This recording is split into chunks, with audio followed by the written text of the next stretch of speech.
Նա ընդամենը ցանկանում էր ձմեռ պապին մոտիկից տեսնել, բայց նվաստացվեց։ Գետնին ընկավ փոխարենը զզվանքի հայացք ստացավ։ Սակայն ինչ-որ մեկը տեսավ այդ ամենը որոշեց, որ այդ անարդարությունն անպատիժ չի մնալու։ Եթե այս պատմությունը ձեզ հետաքրքրեց, մի մոռացեք բաժանորդագրվել մեր ալիքին, ասացեք մեզ, թե որ քաղաքից եք դիտում, շարունակում ենք։ Արմեն Մարտիրոսյանը երբեք չէր սիրում դեկտեմբերը։ Նրա համար այդ ամիսը մարմնավորում էր այն ամենը, ինչն աշխարհում ամենակեղծն էր, հարկադրված ժպիտներ, մինչ հոգնեցնելը կրկնվող զզվելի երգեր, մարդիկ, որոնք մի քանի շաբաթ բարություն էին ծածնում, նախքան սովորական անտարբերությանը վերադառնալը։ 42 տարեկանում քրտինքով արցունքներով մեծ վճռականությամբ կառուցած կայսրության տերը լինելով, Արմենն իր հակակրանքը Ամանորի նկատմամբ վերածել էր իսկական զգացմունքային զրահի։ Նա չէր մասնակցում կորպորատիվ երեկույթների, չէր զարդարում իր գրասենյակները, նվերներ չէր փոխանակում։ Նրա համար դեկտեմբերի 31-ը օրացույցի հերթական օր էր, մի օր, որը նախընտրում էր հեռու լինել ցանկացած տոնակատարությունից։ Դեկտեմբերյան այդ կեսօրին Երանի կենտրոն համայնքում գտնվող Դալմա Պլազա Արթրի կենտրոնը եռում էր տոներին նախորդող շաբաթներին բնորոշ իրարանցումից։ Ամբողջ ընտանիքներ քայլում էին լայն ու օթորակվող միջանցքներով, տանելով գունավոր տոպրակներ, կանգ առնելով ձնեմարդերով զարդարված ցուցափեղկերի մոտ, որոնք երբեք իմաստ չէին ունենա երանյան ցուրտ եղանակին։ Երեխաները վազվզում էին մեծահասակների միջով, նրանց աչքերը փայլում էին թարթող լույսերից բարձր առաստաղից կախված հսկայական զարդարանքներից։ Օթորակիչը պայքարում էր խոնավ ցրտի դեմ, որը ներս էր խուժում ամեն անգամ, երբ ավտոմատ դռները բացվում էին, իրենց հետ բերելով ոչ միայն քաղաքի սառնությունը, այլ դրսի քաոսային երթեկության աղմուկը։ Արմենն անցնում էր այդ տեսարանի միջով, սովորականի պես փակ դեմքով, հայացքը հառած հեռախոսին, միտումնավոր անտեսելով իր շուրջը կատարվող ամեն ինչ։ Նա հագել էր բաց կապույտ վերնաշապիկ, առանց փողկապի, մուգ ջինսե տաբատ թանկարժեք, բայց զուսպ կոշիկներ։ Նրա մեջ ոչինչ չէր գոռում հարստության մասին, բայց ամեն ինչ իշխանություն էր արտահայտում։ Նա այն տղամարդկանցից էր, ովքեր կարիք չունեին ցուցադրելու իրենց հարստությունը, նկատվելու համար։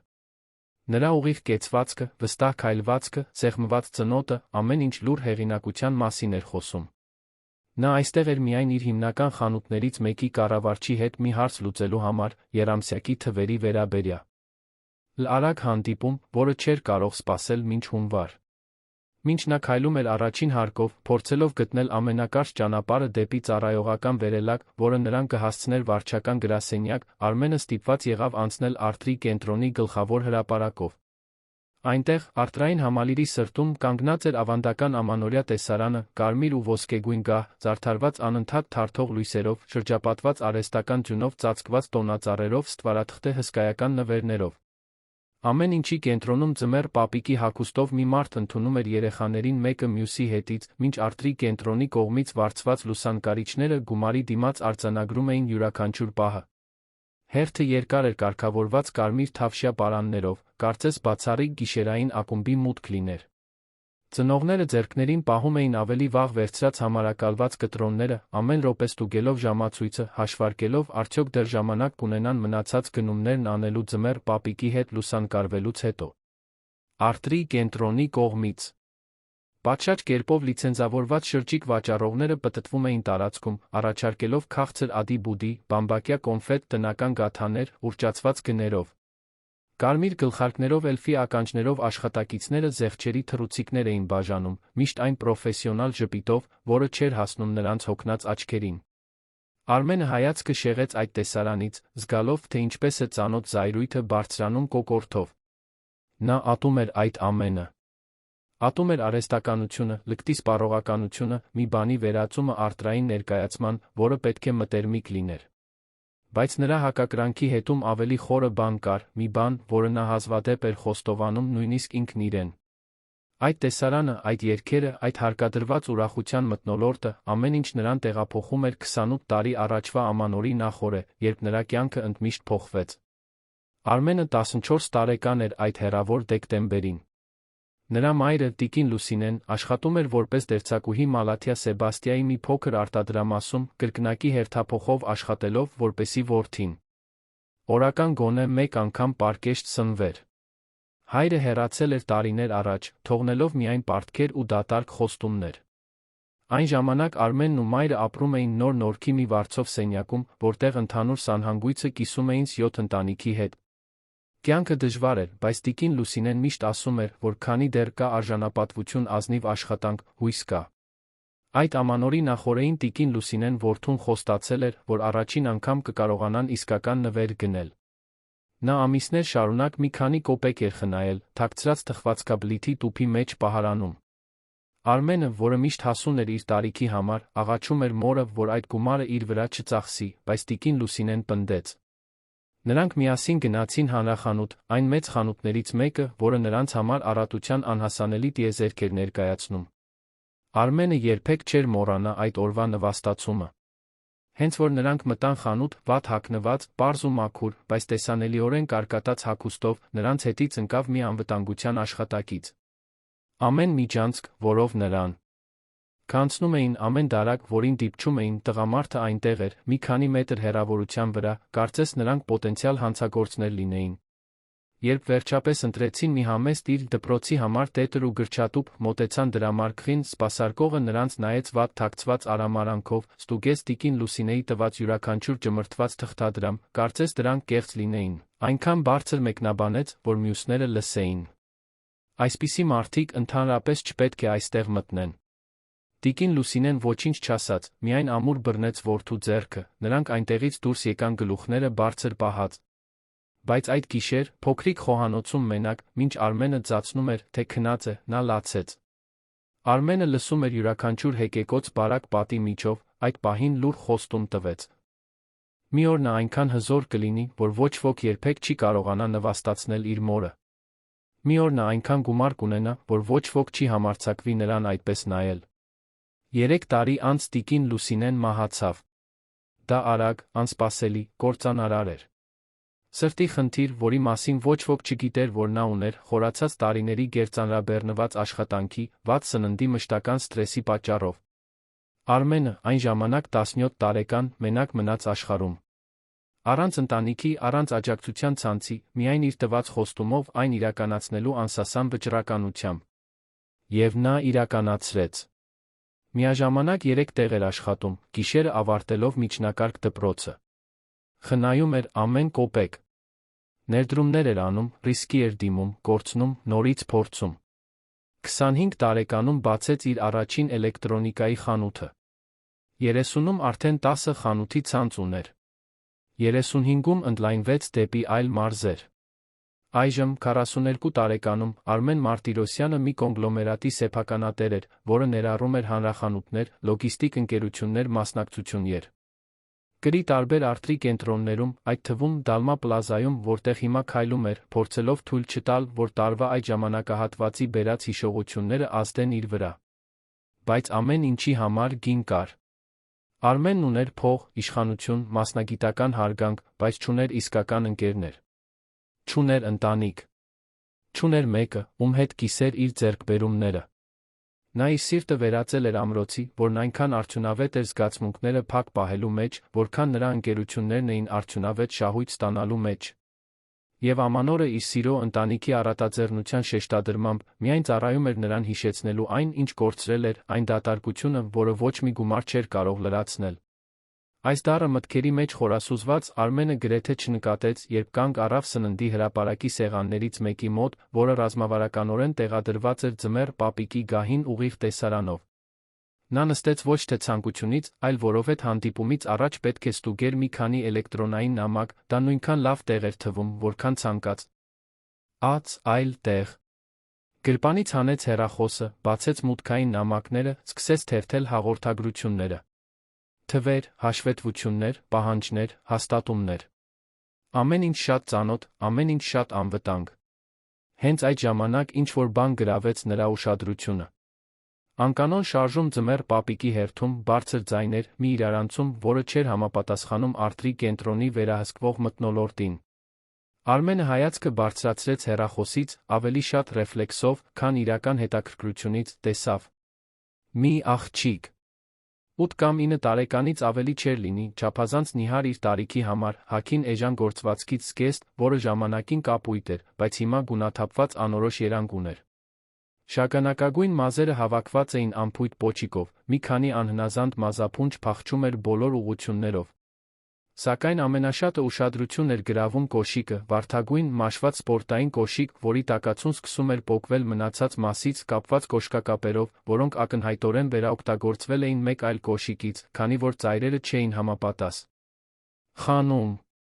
Փոքրիկ ձեռքերում աղջիկը պահում էր թափանցիկ պլաստիկ տոպրակ, մեջը գործվածքից փոքրիկ ծաղիկներ, այնպիսիք, որոնք ձեռքով են պատրաստում, յուրաքանչյուրը մետաղալարե ցողունով տարբեր գույների թաղիքե թերթիկներով։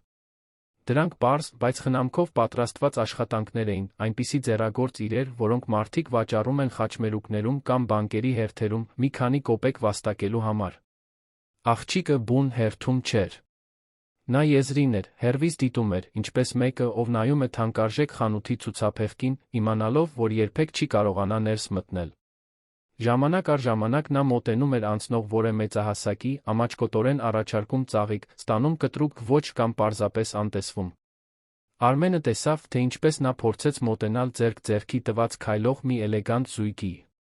Կինն ավելի ամուր սեղմեց պայուսակը մարմնին, իսկ տղամարդը կտրուկ շարժում արեց ձեռքով, կարծես միջատ քշեր։ Աղջիկը հետ քաշվեց, բայց չհանձնվեց։ Նրա աչքերում ինչ-որ բան կար, վճռականության հուսահատության խառնուրդ, որը Արմենն անմիջապես ճանաչեց։ Դա նույն հայացքն էր, որը նա տեսնում էր հայելու մեջ, երբ ավելի երիտասարդ էր, երբ պետք է ցանկացած բան վաճառեր, մորն օգնելու համար, երբ սովը մշտական ուղեկից էր, արժանապատվությունն այն ամենն էր, ինչ մնացել էր։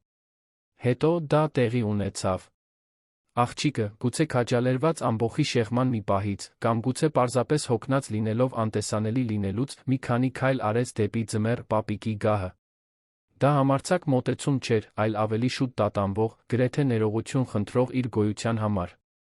Նա պարզապես ուզում էր ավելի մոտիկից տեսնել, գուցե, կամ ով գիտի, միամտություն ուներ հավատալու, որ կարող է խնդրանք անել, ինչպես մյուս երեխաները։ Նա նույնիսկ մոտ չհասավ։ Մի աշխատակից 30-ն անց մի տղամարդ, հագին կարմիր պոլո վերնաշապիկ, Արտրի կենտրոնի լոգոտիպով ասեղնագործված կրծքին կա։ Նգնեցրեց աղջկան այն արդյունավետությամբ, որով նա արդեն շատ անգամներ դա արել էր։ Արմենը տեսավ, թե ինչպես տղամարդը բռնեց երեխայիթը, ոչ թե կոպիտ ուժով, այլ բավականաչափ ամուր, հեղինակությունը հաղորդելու համար։ Տեսավ, թե ինչպես աշխատակիցը կրացավ, ինչ-որ բան ասաց աղջկա ականջին, նա գունատվեց։ Այն, ինչ տեղի ունեցավ հետո, Արմենի ստամոքսը շուռ տվեց։ Աշխատակիցը, այժմ առանց ձայնը իջեցնելու, այնքան բարձր խոսեց, որ շրջապատի մարդիկ լսեին։ Այստեղ միայն նրանց համար է, ովքեր համար ունեն, հասկացա՞ր։ Նրանց, ովքեր վճարել են։ Դու չես կարող այստեղ այդ բաները վաճառել, էլ չեմ ասում երեխաներին մոտենալ։ Դե, գնա այստեղից, մինչ անվտանգությանը չեմ կանչել։ Հերթում կանգնած մի քանի մարդ շրջվեց նայելու։ Գրկին երեխա ունեցող մի կին ամուսնուն ասաց, ոչ այնքան ցածր, որքան կարծում էր։ Այս աղջկա ծնողները պետք է ավելի զգույշ լինեն, չէ՞։ Դստերը մենակ թողնել Արտրի կենտրոնում բան վաճառելու։ Ամուսինը պատասխանեց, գլուխը թափահարելով։ Անպատասխանատվություն է, իհարկե։ Հետո էլ բողոքում են, որ անվտանգությունը վատ է վերաբերվում։ Աղջիկը փորձեց ինչ-որ բան բացատրել, ձայնն այնքան ցածր էր, որ Արմենը չկարողացավ լսել այնտեղից, բայց աշխատակիցը չուզեց լսել։ Նա կտրուկ շարժում արեց ձեռքով, կարծես կենդանի քշեր, աղջիկը մի քանի քայլ հետ գնաց։ Հենց այդ ժամանակ նա սայթաքեց, գուցե մաշված կոշիկի պատճառով, գուցե հնազանդվելու շտապողականությունից, ծնկների վրա ընկավ Արտրի կենտրոնի սառը հատակին։ Ծաղիկներով տոպրակը սահեց ձեռքերից, գլորվեց հարթ հատակով։ Մի քանի ծաղիկ թափվեց, անմիջապես տրորվեց շտապող մարդկանց կողմից, ովքեր անցնում էին, նույնիսկ չնկատելով։ Աղջիկը այնտեղ մնաց, ծնկների վրա, մի պահ, որը կարծես հավերժություն տեց։ Արմենը տեսավ, թե ինչպես նա բարձրացրեց դեմքը, նույնիսկ հեռվից կարողացավ տեսնել զսպված արցունքներով փայլող աչքերը, դողացող ստորին շրթունքը, ամոթից կարմրած այտերը։ Բայց ամենավատը դեռ առջում էր։ Ձմեռ պապիկը, այն զգեստավորված մարդը, որը ենթադրաբար պետք է բարություն առատաձեռնություն ներկայացներ, ուղիղ նայեց գետնը։ Ին ընկած աղջկան զզվանքի արտահայտություն արեց։ Դա նուրբ չէր։ Դա միտումնավոր էր, դաժան, մաքուր արամարանքի արտահայտություն, ուղղված մի երեխայի, որը ոչինչ չէր արել, բացի սխալ տեղում գոյություն ունենալուց։ Հետո ձմեռ պապիկը շրջվեց դեպի կողքի լուսանկարիչը, ինչ-որ բան ասաց, որը մյուսին ծիծաղեցրեց, ուշադրությունը վերադարձրեց հերթի հաջորդ երեխային, կարծես ոչինչ տեղի չէր ունեցել։ Նրա համար աղջիկն այլս գոյություն չուներ։ Նա պարզապես մեկ այլ արագ հեռացված անհարմարություն էր, սովորական աշխատանքային օրվա մի փոքր խոչընդոտ։ Արմենը քարացել էր։ Նրա ձեռքը, որը պահում էր հեռախոսը, սկսեց դողալ։ Նրա ներսում ինչ-որ բան, որը երկար ժամանակ քնած էր, արթնացավ բուռն ուժով։ Դա սովորական զայրույթ չէր, դա ավելի խորը, ավելի բնազդային բան էր։ Դա բոլոր այն անգամների զայրույթն էր, երբ նրան աղբի պես էին վերաբերվել, աղքատ լինելու համար։ Դա այն վրդովմունքն էր, որը նա երբեք չէր կարողացել արտահայտել, երբ տեսել էր, թե ինչպես են նվաստացնում իր մորը։ Դա տարիների ընթացքում կուտակված ապստամբությունն էր, տեսնելով, թե ինչպես է աշխարհը տրորում թույլերին, ծափահարելով ուժեղներին։ Աղջիկը վերջապես ոտքի կանգնեց, հավաքեց դեռս ամբողջական ծաղիկները, անտեսեց ոչնչացվածները, սկսեց հեռանալ այնտեղից։ Նա բացահայտ չէր լալիս, բայց ժամանակ առ ժամանակ ձեռքի թիկունքով սրբում էր դեմքը, փորձելով ավելի ուժեղ ելալ, քան հաստատ զգում էր։ Նա քայլեց դեպի կենտրոնական հրապարակից ավելի հեռու մի անկյուն, արհեստական բույսով մեծ ծաղկամանի մոտ, նստեց գետնին, մեջքը հենելով սառը պատին։ Արմենը դիտում էր, թե ինչպես աղջիկը բացեց տոպրակը, դողացող մատներով հաշվեց մնացած ծաղիկները, ինչ-որ մտավոր հաշվարկ արեց։ Շրթունքների շարժումից թվում էր, թե թվեր է մրմնջում։ Հետո նա ամուր փակեց աչքերը, կարծես խնդրանք կամ աղոթք աներ, մի քանի անգամ խորը շունչ քաշեց, փորձելով ուշքի գալ։ Հենց այդ պահին Արմենը ոտքի կանգնեց։ Չմտածեց, չպլանավորեց, պարզապես հայտնվեց ոտքի վրա, քայլելով դեպի այդ աղջիկը։ Նրա քայլերը վստահ էին, բայց միտքը խառնաշփոթ։ Ինչու էր նա դա անում։ Ինչ էր մտադիր ասել։ Ինչ կապ ուներ այդ աղջիկը նրա հետ։ Սրանք անպատասխան հարցեր էին, բայց նրա ոտքերը շարունակում էին շարժվել, առաջնորդվելով մի բանով, որը նա չէր կարողանում անվանել։ Երբ մոտեցավ, աղջիկը վախեցած աչքերը բարձրացրեց։ Արմենը հասկացավ, որ նա սովոր էր, որ իրեն քշեն, վռնդեն, հեռացնեն։ Սպասում էր նույնի շարունակությանը։ Նա կանգ առավ հարգալից հեռավորության վրա, կրացավ, որպեսզի նրա հասակին լինի, հարցրեց իր կարողացած ամենանուրբ ձայնով. Դու լավ ես։ Աղջիկը թարթեց, շփոթված այդ անսպասելի մոտեցումից։ Ոչ ոք չէր հարցնում, արդյոք նա լավ է։ Մարդիկ կամ խղճահարությունից ծաղիկ էին գնում, կամ ասում էին, որ գնա։ Միջին տարբերակ չկար։ Նա արագ գլխով արեց, բայց աչքերի անկյուններից թափվող արցունքները հակասում էին պատասխանին։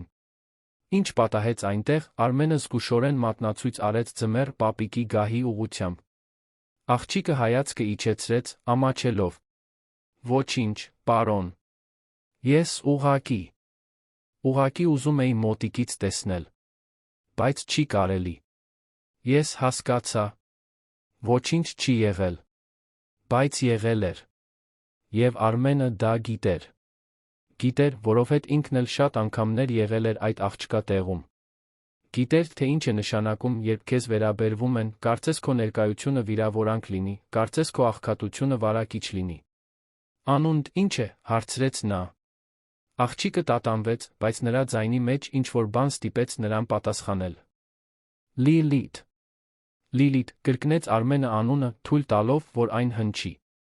Հաճելի է ծանոթանալ, Լիլիթ։ Իմ անունը Արմեն է։ Նա ոչինչ չասաց, միայն նայում էր նրան այդ հսկայական ու վախեցած աչքերով, սպասելով, որ ինչ-որ պահի նա կբացահայտի իր իրական մտադրությունները, սպասելով խաբեության, նվաստացման, ցանկացած բանի, բացի անկեղծ բարությունից։ Այս ծաղիկները վաճառում ես, Արմենը մատնացույց արեց տոպրակը։ Լիլիթը գլխով արեց։ Այո, պարոն։ Տատիկս է սարքում։ Նա հիվանդ է, դեղ է պետք։ Մայրս շատ է աշխատում, բայց փողը չի հերիքում։ Ուստի ես օգնում եմ վաճառելով, երբ ստացվում է։ Այդ բացատրության դաժան պարզությունը Արմենին հարվածեց որպես բռունցք։ Ոչ մի դրամա, ոչ մի ինքնախղճահարություն, միայն գոյատելու կարիք ունեցողի մերկ իրականությունը։ 8 կամ 9 տարեկան մի աղջիկ, որը պետք է խաղար, մուլտֆիլմ դիտեր, դպրոց գնար, այստեղ ծաղիկներ էր վաճառում, տատիկի համար դեղ գնելու։ Քանի՞ ծաղիկ ունես դեռ, հարցրեց նա։ Լիլիթը բացեց տոպրակը հաշվեց։ 7, պարոն։ Յուրաքանչյուրը ինչքան արժե։ 2000 դրամ։ Բայց եթե ուզենաք մեկից ավելի վերցնել, 1800-ով կտամ։ Արմենը քիչ մնաց ժպտար այդ մանկական սակարկության փորձից։ Ես բոլորն եմ ուզում։ Ինչքան կլինի։ Լիլիթի աչքերը լայնացան։ Բոլորը։ Բայց դրանք 7-ն են։ 14000 դրամ է անում։ Արմենը դրամապանակը հանեց, բայց մանր թղթադրամներ փնտրելու փոխարեն հանեց 20000 դրամանոց թղթադրամ մեկնեց նրան։ Մանրը քեզ մնա։ Եվ տուր ինձ բոլոր ծաղիկները։ Լիլիթը նայեց թղթադրամին, կարծես այն այլ մոլորակից լիներ։ Պարոն, ես 20000-ի մանր չունեմ։ Եվ դա արդար չէ։ Շատ է։ Ես չեմ կարող ընդունել։ Այդ մերժման մեջ հպարտություն կար, նույն հպարտությունը, որը մայրը միշտ ունեցել էր, դա Արմենին այնպես հուզեց, ինչպես չէր սպասում։ Դա ողորմություն չէ, Լիլիթ։ Դա արդար վճար է գեղեցիկ ծաղիկների այն բանի համար, որ դու քաջություն ունես այստեղ լինելու, փորձելով օգնել քո ընտանիքին։ Վերցրու գումարը, գնա գնիր այն, ինչ պետք է տատիկիդ, մնացածը քեզ պահիր։ Լիլիթը թղթադրամը վերցրեց երկու ձեռքով, դողալով։ Նա Արմենին նայեց այնպիսի ուժգին երախտագիտությամբ, որ նա ստիպված եղավ հայացքը շեղել։ Հետո զգուշորեն նա բոլոր ծաղիկները հանեց տոպրակից տվեց նրան, մեկ առ մեկ, կարծես թանկարժեք զարդեր փոխանցեր։ Շնորհակալություն, պարոն Արմեն։ Շատ շնորհակալություն։ Դուք չգիտեք, թե սա որքան է օգնում։ Ես կարող եմ Սեդա տատիկի դեղը գնել, դեռ հացի համար էլ կմնա։ Արմենը բռնեց ծաղիկները, զգալով դրանց թեթ քաշը իր ձեռքերում, նրա ներսում ինչ-որ բան կոտրվեց։ Քանի՞։ Անգամ էին ինքն ու մայրը եղել այս վիճակում։ Քանի՞։ Անգամ էր մի անծանոթի բարությունը տարբերություն դրել ուտելու կամ սոված մնալու, դեղը ստանալու կամ ցավը տանելու մեջ։ Եվ հիմա, կայսրություն կառուցելուց ավելի շատ հարստություն կուտակելուց հետո, քան կարող էր ծախսել մի քանի կյանքի ընթացքում, երբ էր վերջին անգամ, որ նա իսկապես նայել էր մեկին, ինչպես Լիլիթն էր։ Երբ էր վերջին անգամ, որ նա հասկացել էր, որ Հայաստանում հազարավոր, միլիոնավոր Լիլիթներ կան, անտեսանելի իր նման մարդկանց համար։ Բայց ինչ-որ բան դեռ այրվում էր նրա ներսում, մի բան, որը չէր հանգստանա միայն այդ գնումով։ Նվաստացումը, որը Լիլիթը կրեց, այն ձև, որով նրան վերաբերվեցին, այն ձմեռ պապիկի դեմքի արամարանքը, այս ամենը պատասխան էր պահանջում։ Արդարություն էր պահանջում։ Լիլիթ, ասաց նա, ձայնն ավելի վստահ դառնալով, այն մարդիկ այնտե։ Ձմեռ պապիկը աշխատակիցը, որը քեզ հրեց, նրանք քեզ վնասեցին։ Նա գլուխը թափահարեց։ Ոչ, պարոն։ Պարզապես ասացին, որ գնամ։ Բայց ես հասկանում եմ, գիտեք։ Ես իսկապես համար չունեի։ Իմ տեղը չէր։ Քո տեղն էր, ասաց Արմենը, նրա ձայնի ուժգնությունից Լիլիթը մի փոքր կծկվեց։ Նա խորը շունչ քաշեց, մեղմացրեց տոնը։ Ներիր, չէի ուզում քեզ վախեցնել։ Բայց պետք է մի բան հասկանաս։ Այդ արտրի կենտրոնը, այդ տարածքը բոլորինն է։ Դու նույնքան իրավունք ունես այնտեղ լինելու, որքան ցանկացած այլ մարդ։ Ոչ ոք չպետք է քեզ այդպես վերաբերվեր։ Լիլիթը չպատասխանեց, բայց այն ծից, որով գծում էր ստորին շրթունքը, պարզ էր, որ նա դրան չէր հավատում։ Նրա համար այդպիսի վայրերը միշտ կլինեին այլ մարդկանց համար, փողով, գեղեցիկ հագուստով, պատկանելու անտեսանելի, բայց անվիճելի իրավունքով մարդկանց համար։ Արմենը ոտքի կանգնեց, ծաղիկները զգուշորեն դրեց թի տակ։ Հիմա պետք է գնաս։ Պետք է, պարոն։ Պետք է այս գումարը տուն տանեմ, որ մայրս չանհանգստանա։ Նա այսօր մինչ ուշ է աշխատում, բայց տատիկին մենակ է թողել, ես խոստացել եմ շուտ վերադառնալ։ Հասկանում եմ։ Զգույշ գնա, լավ։ Լիլիթը գլխով արեց, արդեն սկսելով հեռանալ, բայց հետո կանգ առավ շրջվեց։ Պարոն Արմեն, դուք շատ լավ մարդ եք։ Աստված ձեզ կօրհնի։ Եվ հետո նա վազելով հեռացավ, անհետանալով արտրի կենտրոնի ամբոխի մեջ 20000 դրամանոց թղթադրամը ամուր սեղմած ձեռքին, թողնելով Արմենին մենակ 7 գործվածքե ծաղիկներով զգացմունքների փոթոր։ Կով, որը չգիտեր ինչպես կարգավորել։ Նա երկար պահ կանգնած մնաց այնտեղ, նայելով այն ուղղությամբ, որով Լիլիթը գնացել էր, հետո դանդաղ շրջեց դեմքը դեպի ձմեռ պապիկի գահը։ Աշխատակիցը, որը վռնդել էր աղջկան, այժմ աշխուժորեն զրուցում էր մեկ այլ գործընկերոջ հետ, ծիծաղելով ինչ-որ ներքին կատակի վրա։ Ձմեռ պապիկը շարունակում էր իր մեխանիկական աշխատանքը՝ կեցվածք, լուսանկար, հաջորդը, կեցվածք, լուսանկար, հաջորդը։ Աշխարհը շարունակում էր պտտվել, կարծես ոչինչ տեղի չէր ունեցել, կարծես մի երեխայի հենց նոր հրապարակայնորեն չէին նվաստացրել։ Արմենը սկսեց քայլել։ Ոչ դեպի ծառայողական վերելակ, ոչ դեպի իր հանդիպումը։ Նա քայլեց ուղիղ դեպի ձմեռ պապիկի գահը, անցնելով տարածքը սահմանազատող թավշյա պարանների կողքով, անտեսելով հերթում կանգնած մարդկանց դատապարտող հայացքները։ Ներողություն, ասաց նա, ձայնը կտրելով աշխատակցի գործընկերոջ զրույցը։ Ես պետք է ձեզ հետ խոսեմ։ Աշխատակիցը շրջվեց, զայրացած ընդհատումից։ Պարոն, դուք պետք է համար վերցնեք, եթե ուզում եք երեխայի հետ լուսանկարվել։ Հերթն այնտեղ է։ Ես լուսանկարվել չեմ ուզում։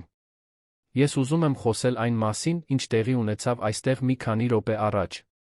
Աղջկա հետ։ Աշխատակիցը ճակատը կիտեց։ Որ աղջկա։ Նրա, ում դուք վռնդեցիք։ Նրա, ով գետնին ընկավ։ Նրա, ով ծաղիկներ էր վաճառում։ Աշխատակցի դեմքը պաշտպանական դիրք ընդունեց։ Դա։ Տեսեք, պարոն, ես ընդամենը իմ աշխատանքն էի անում։ Այստեղ կանոններ կան։ Չի կարելի արտրի կենտրոնում բան վաճառել, էլ չեմ ասում երեխա։ Ես արեցի այն, ինչ պետք է անեի։ Դուք նրան հրեցիք։ Ես ոչ ոքի չեմ հրել։ Պարզապես խնդրեցի, որ գնա։ Եթե նա ընկավ, դա անզգուշությունից էր։ Արմենը զգաց, որ զայրույթը նորից բարձրանում է, տաք հրատապ։ Բայց ստիպեց իրեն հանգստություն պահպանել։ Իսկ դուք, նա շրջվեց դեպի ձմեռ պապիկը, դուք զզվանքի արտահայտություն արեցիք երեխայի հանդեպ։ Զգեստավորված մարդը թարթեց, զարմացած։ Ինչ ասացիք։ Դուք արամարանքի արտահայտություն արեցիք, երբ նայեցիք այդ աղջկան։ Ես հստակ տեսա այստեղից։ Ձմեռ պապիկը ծիծաղեց, կարճ ու առանց հումորի ձայնով։ Հա, դուք երազում եք։ Ես նույնիսկ նրան չեմ նայել։ Ես, Ելի կարոր գործեր ունեմ, քան ուշադրություն դարձնել բան վաճառող մարդկանց։ Եթե նա նեղացել է, դա իր խնդիրն է։ Այստեղ ընտանիք ունեցող երեխաների համար է, հասկացար։ Ոչ թե ում պատահի։ Արմենը այդ խոսքերն ընկալեց որպես դանակի հարվածներ։ Ընտանիք ունեցող երեխաների համար։ Կարծես Լիլիթը ընտանիք չունենար։ Կարծես նրա ընտանիքը պակաս արժեք ունենար։ Կարծես աղքատությունը ընտրություն լիներ, բարոյական թերություն, մի բան, որը մարդուն զրկում է նվազագույն հարգանք ստանալուց։ Դուք հենց նոր ասացիք, Արմենը խոսեց դանդաղ, յուրաքանչյուր բառը կշռադատելով, որ այստեղ միայն ընտանիք ունեցող երեխաների համար է։ Ավելի լավ բացատրեք ինձ, թե դա ինչ է նշանակում։ Ձմեռ պապիկը հասկացավ, որ գուցե սխալ է թույլ տվել, բայց հետ քաշվելու փոխարեն կրկնապատկեց խաղադրույքը։ Ուզում եք նկարեմ, ընկեր։ Սա մասնավոր միջոցառում է, որի համար վճարել է արտրի կենտրոնը։ Ընտանիքները վճարում են իրենց երեխաներին բերելու համար։ Սա փողոցի երեխաների համար չէ, որ գան այստեղ օգտվեն։ Նա փողոցի երեխա չէ, ասաց Արմենը, ձայնը վտանգավոր հանգի։ Նա աղջիկ է, որն ապրում է մոր տատիկի հետ, որը փորձում է օգնել իր ընտանիքին։ Եվ նույնիսկ եթե լիներ, ինչպես դուք անվանեցիք, փողոցի երեխա, նա դեռ երեխա կլիներ։ Դեռ արժանի կլիներ, որ իրեն արժանապատվորեն վերաբերվեն։ Աշխատակիցը միջամտեց, սկսելով նյարդայնանալ։ Պարոն, տեսեք, չգիտեմ ինչ եք ուզում, բայց խանգարում եք միջոցառմանը։ Եթե բողոք ունեք, դիմեք արտրի կենտրոնի վարչությանը։ Արմենը նայեց աշխատակցին, հետո ձմեռ պապիկին, հետո վերահսկողին, որը սկսում էր մոտենալ, ահազանգ ստանալով աղմուկից։ Եվ հետո առաջին անգամ այդ արտրի կենտրոն մտնելուց ի վեր, Արմեն Մարտիրոսյանը ժպտաց։ Դա սառը ժպիտ էր, այնպիսի ժպիտ, որից նրա մրցակիցները սովորել էին վախենալ տարիների ընթացքում, մի մարդու ժպիտ, որը հստակ գիտի իր հաջորդ քայլը։ Վարչությանը, կրկնեց նա։ Լավ գաղափար է։ Կարծում եմ, իսկապես պետք է խոսեմ վարչության հետ։ Հաստատ նրանք կուզենան իմանալ, թե ինչպես են իրենց աշխատակիցները վերաբերվում երեխաներին։ Եվ հետո նա շրջվեց քայլեց դեպի ծառայողական վերելակը, հետում թողնելով շփոթված աշխատակիցների մի խումբ, որոնք չէին էլ պատկերացնում, որ հենց նոր հեռացած մարդն այն մեկն էր, ով ուներ իշխանություն, մեկ որոշմամբ ամբողջությամբ փոխելու նրանց կյանքը։ Վերելակը լուռ բարձրացավ, միայն մեխանիզմի մեղմ բզզոցով ֆոնային երաժշտությամբ, որն Արմենն այլևս չէր էլ նկատում։ Նա նայում էր իր արտացոլանքին փայլեցված պողպատե դռների վրա, բայց լիովին չէր ճանաչում իրեն։ Այն մարդը, որը կանգնած էր այնտեղ, 7 գործվածքե ծաղիկները պահած, կարծես դրանք հաղթանշան լինեին, ճիշտ նույն Արմեն Մարտիրոսյանը չէր, որը կես ժամ առաջ մտել էր Արտրի կենտրոն։ Ինչ-որ բան փոխվել էր, մի ճաք էր առաջացել այն զրահի վրա, որը նա տասնամյակներ շարունակ կառուցել էր։ Արտրի կենտրոնի վարչական գրասենյակը գտնվում էր 3-րդ հարկում, սահմանափակ մուտքով տարածքում, որտեղ սովորական հանրությունը երբեք մուտք չուներ։ Դա լուռ միջանցք էր, հաստ գորգով, որը խլացնում էր ցանկացած քայլի ձայն, լաքապատ փայտե դռներով, յուրաքանչյուր բաժինը նշող զուսպ ցուցանակներով։ Արմենը լավ գիտեր այդ վայրը։ Ի վերջո, նա ձեռնարկության գլխավոր ներդրողներից էր, 3 խոշորագույն հիմնական խանութների սեփականատերը բաժնետիրական մասնակցություն ուներ հենց Համալիրում։ Բայց հազվադեպ էր անձամբ հայտնվում, միշտ նախընտրում էր ամեն ինչ լուծել իր կառավարիչների իրավաբանների միջոցով։ Գլխավոր կառավարչի քարտուղարուհին 40 անց մի կին, Մարինե անունով, հայացքը բարձրացրեց, երբ Արմենը մտավ ընդունարան։ Նա անմիջապես ճանաչեց նրան, իհարկե, նրա դեմքով անցած զուսպ խուճապը չվրիպեց նրա դիտողականությունից։ Պարոն Մարտիրոսյան, նա արագ ոտքի կանգնեց, ուղղելով կիսաշրջած գեստը։ Մենք չգիտեինք, որ այսօր կգաք։ Խնդիր կա։ Կարող եմ ինչ-որ բանով օգնել։ Ես պետք է խոսեմ գլխավոր կառավարչի հետ։ Հիմա։ Մարինեն տատանվեց։ Պարոն Կարապետյանը տեսազանգի մեջ է, բայց կարող եմ ընդհատել, եթե հրատապ է։ Խանութների հետ է կապված։ Ոչ։ Կապված է նրա հետ, թե ինչպես են ձեր աշխատակիցները վերաբերվում երեխաներին Արտրի կենտրոնի ընդհանուր տարածքում։ Մարինեի արտահայտությունը անհանգստությունից փոխվեց շփոթության։ Դա ակնհայտորեն այնպիսի հարց չէր, որը նա սպասում էր։ Երեխաների միջադեպ է եղել։ Կարելի է ասել, այո։ Որքան կտի նրա հանդիպումը։ Եվս 15 րոպե, պարոն։ Ուրեմն կսպասեմ։ Եվ ուզում եմ, որ կանչեք նա միջոցառումների համակարգողին անվտանգության վերահսկողին։ Բոլորին այստեղ 15 րոպեից։ Մարինեն արագ գլխով արեց վերցրեց հեռախոսը, նրա մատները համարներ էին հավաքում այն արդյունավետությամբ, որով սովոր էր կորպորատիվ արտակարգ իրավիճակներին։ Արմենը նստեց ընդունարանի բազմոցներից մեկին, վերջապես գործվածքե ծաղիկները դնելով կողքին։ Նորից նայեց դրանց, խնամքով կարված թաղիքե թերթիկներին, մետաղալարե ցողուններին։ Պատկերացրեց Լիլիթի տատիկին, այդ տիկին Սեդային, հիվանդ, նստած ինչ-որ հին աթոռի վրա, դողացող, բայց վճռական ձեռքերով, պատրաստելով այդ ծաղիկներից յուրաքանչյուրը, հույսով, որ թոռնուհին կկարողանա վաճառել մի քանի դրամ տուն բերել։ Որքան ժամանակ էր անցել, ինչ նա մտածել էր այսպիսի մարդկանց մասին։ Որքան ժամանակ էր, ինչ նա իրականում տեսել էր անտեսանելիներին, որոնք ամեն օր շրջում էին քաղաքում, խանութներում, Արտրի կենտրոններում, որոնք նրան էին պատկանում։ Երբ էր նա այնքան հեռացել իրեն շրջապատող իրականությունից։ Գլխավոր գրասենյակի դուռը բացվեց, Տիգրան Կարապետյանը, Արտրի կենտրոնի գլխավոր կառավարիչը, հայտնվեց։ Նա 50 անց թիկնեղ տղամարդ էր, խնամված ճերմակած բեղերով թանկարժեք շրջանակով ակնոցներով։ Հագին անթերի մուգ կապույտ կոստյում էր արտահայտում էր այն վստահությունը, որով սովոր են հրամայել։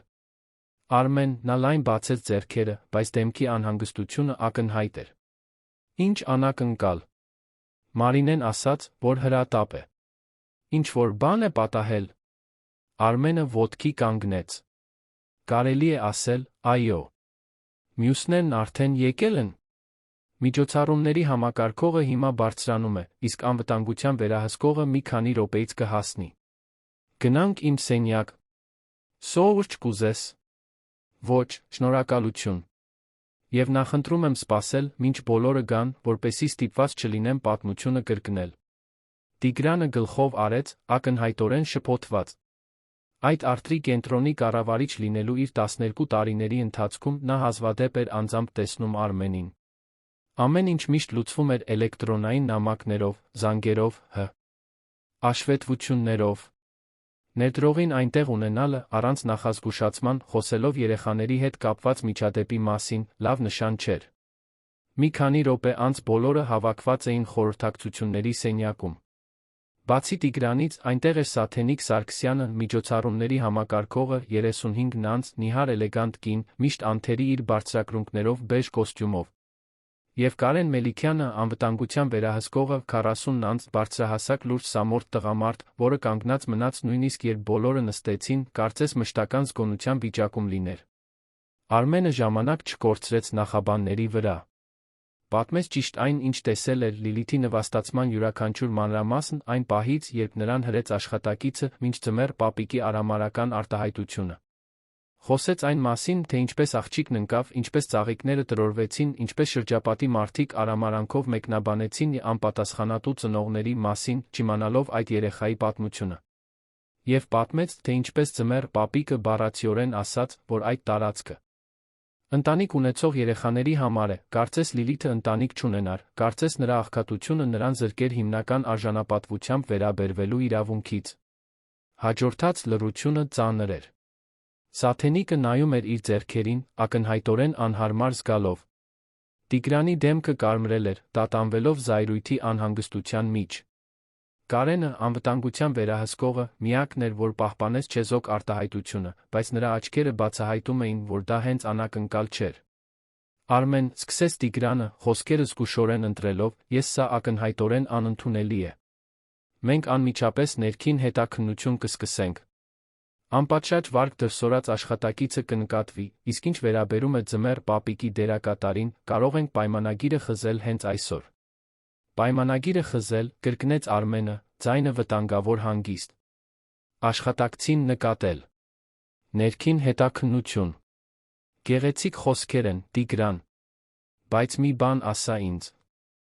Քանի՞ անգամ է սա արդեն պատահել։ Ինչ ի նկատի ունեք։ Քանի՞ անգամ են աղքատ երեխաներին, վատ հագնված մեծահասակներին, համեստ տարեցներին այսպես վերաբերվել այս արթրի կենտրոնում։ Քանի՞ անգամ են նրանց հետ էլ անվտանգության աշխատակիցները, վռնդել ընդհանուր տարածքներից, արամարանքով նայել աշխատակիցները։ Տիգրանը բերանը բացեց պատասխանելու, բայց Կարենը, անվտանգության վերահսկողը, առաջինը խոսեց։ Ներողություն, պարոն Մարտիրոսյան։ Կարող եմ արտահայտվել։ Արմենը շրջվեց դեպի նրան։ Խնդրեմ։ Սա առաջին անգամը չէ։ Եվ վերջինը չի լինի, եթե հանրությանը վերաբերվելու ձի մեջ կառուցվածքային փոփոխություն չլինի։ Տիգրանը Կարենին նայեց դավաճանության արտահայտությամբ, բայց վերահսկողը շարունակեց, ձայնը վստահ։ Ես 8 տարի է, այստեղ եմ աշխատում։ Արդեն տասնյակ նման դեպքեր եմ տեսել։ Անվտանգության աշխատակիցներին հրամայում են աչքի տակ պահել այն մարդկանց, ովքեր չեն համապատասխանում արթրի կենտրոնի ցանկալի պրոֆիլին։ Սամորթ դեռահասներին ավելի հաճախ են հետում։ Պարզ հագուստով կանանց հսկում են խանութներում։ Տարեցներին, որոնք մտնում են միայն զուգարանից օգտվելու, նրբորեն ուղղորդում են դեպի ելքը։ Դա պաշտոնական քաղաքականություն չէ, իհարկե, բայց դա այն մշակույթն է, որը հաստատվել է։ Դա ճիշտ չէ, ընդհատեց Սաթենիկը, պաշտպանվելով։ Մենք ունենք սպասարկման թրեյնինգներ, ունենք ներառականության արձանագրություններ։ Մենք արձանագրություններ ունենք թղթի վրա, կտրեց Կարենը։ Բայց գործնականում, այն, ինչ կարող է, արտաքին տեսքն է։ Եթե լավ ես հագնված, քեզ լավ են վերաբերվում։ Եթե ոչ, դու պոտենցիալ խնդիր ես։ Արմենը հենվեց աթոռին, յուրացնելով այդ խոսքերը։ Դա հենց այն էր, ինչ նա կասկածում էր, բայց դա ներսից մեկի կողմից բարձրաձայն հաստատված լսելը այլ բան էր։ Իսկ դու, Տիգրան, դու գիտեիր սրա մասին։ Գլխավոր Առավարիչը տատանվեց, խրված իր կառավարումը պաշտպանելու անհրաժեշտության իր գլխավոր ներդրողին ստելու անհնարինության մեջ։ Ես մենք հազարավոր մարդիկ ունենք, որոնք ամեն օր անցնում են այստեղով։ Անհնար է վերահսկել յուրաքանչյուր փոխազդեցություն։ Բայց եթե չարաշահումներ են եղել, մենք դրանք կուղենք։ Չարաշահումներ, կրկնեց Արմենը։ Դուք չարաշահումներ եք անվանում այն, ինչ ես անվանում եմ համակարգված դաժանություն։ Եվ գիտեք ինչն է ինձ ամենաշատը անհանգստացնում։ Այն, որ ես մասամբ պատասխանատու եմ դրա համար։ Բոլորը նրան նայեցին, զարմացած։ Արմենը շարունակեց. Ես կայսրություն եմ կառուցել կենտրոնացած արդյունավետության թվերի արդյունքների վրա։ Իմ խանութները մարզված են շահույթը առավելագույնի հասցնելու համար։ Իմ արթրի կենտրոնները նախագծված են բարձր գնողունակությամբ սպառողներին գրավելու համար։ Ոչ մի պահ ես չեմ կանգնել մտածելու, թե ինչպես այդ ռազմավարությունները կազդեն այնպիսի մարդկանց վրա, ինչպիսին այդ աղջիկներ։ Մարդիկ, որոնք այստեղ սպառելու համար չեն, բայց որոնք այնուամենայնիվ իրավունք ունեն արժանապատվորեն գոյություն ունենալու։ Պարոն Մարտիրոսյան, փորձեց Սաթենիկը, արթրի կենտրոնը պետք է ֆինանսապես կայուն լինի։ Մենք չենք կարող։ Ինչ չենք կարող։ Բոլորին հիմնական հարգանքով վերաբերվել։ Դա էիք պատրաստվում ասել։ Սաթենիկը հետ քաշվեց։ Ոչ, իհարկե ոչ։ Ես ընդամենը ուզում էի ասել, որ գործառնական մարտահրավերներ կան։ Գործառնական մարտահրավերները չեն արդարացնում 8 տարեկան երեխային նվաստացնելը։ Լռությունը նորից իջավ սենյակի վրա։ Տիգրանն էր, որ վերջապես հարցրեց. Ինչ եք ուզում, որ մենք անենք, Արմեն։ Եվ սա էր հարցը, այնպես չէ։ Ինչ էր նա ուզում։ Ձմեռ պապիկին աշխատակցին աշխատանքից հեռացնելը հեշտ կլիներ, արագ կլիներ, մակերեսային լուծում կլիներ, որը խորքում ոչինչ չէր փոխի։ Արմենը հասկացավ, որ արագ լուծումներ չի ուզում։ Երկար տարիների ընթացքում առաջին անգամ նա ավելի խորը, ավելի իրական բան էր ուզում։ Ուզում եմ, որ այստեղ բերեք միջադեպին մասնակից բոլոր աշխատակիցներին։ Ձմեռ պապիկին, աղջկան վռնդած աշխատակցին, ցանկացած մեկին, ով տեսել է ոչինչ չի արել։ Բայց ուզում եմ նա լսել, թե ով է ականատես եղել։ Կարենը նշեց, որ այսպիսի բաներ հաճախ են պատահում։ Պետք է լինեն այլ աշխատակիցներ, որոնք այլ նման իրավիճակներ են տեսել։ Ուզում եմ բոլորին լսել։ Դա կարող է ժամանակ տել, ասաց Տիգրանը։ Եվ վատ մթնոլորտ ստեղծել թիմի մեջ։ Ուրեմն ժամանակ գտի։ Իսկ ինչ վերաբերում է մթնոլորտին, գուցե անհարմարություն է անհրաժեշտ, որպեսզի իրական փոփոխություն լինի։ Տիգրանը նայեց Սաթենիկին, որը նայեց Կարենին, որը հայացքը հառած պահում էր Արմենի վրա։ Վերջապես, գլխավո։ Կառավարիչը գլխով արեց։ Լավ։ Կհրամայեմ բոլորին կանչել։ Բայց առնվազն 1 ժամ կպահանջվի բոլորին հավաքելու համար։ Խնդիր չկա։ Ես կսպասեմ։ Մինչ Տիգրանը դուրս էր գալիս կանչը կազմակերպելու, Արմենը մի քանի րոպե մենակ մնաց խորհրդակցությունների սենյակում։ Հանեց հեռախոսը, նայեց չկարդացված հաղորդագրություններին։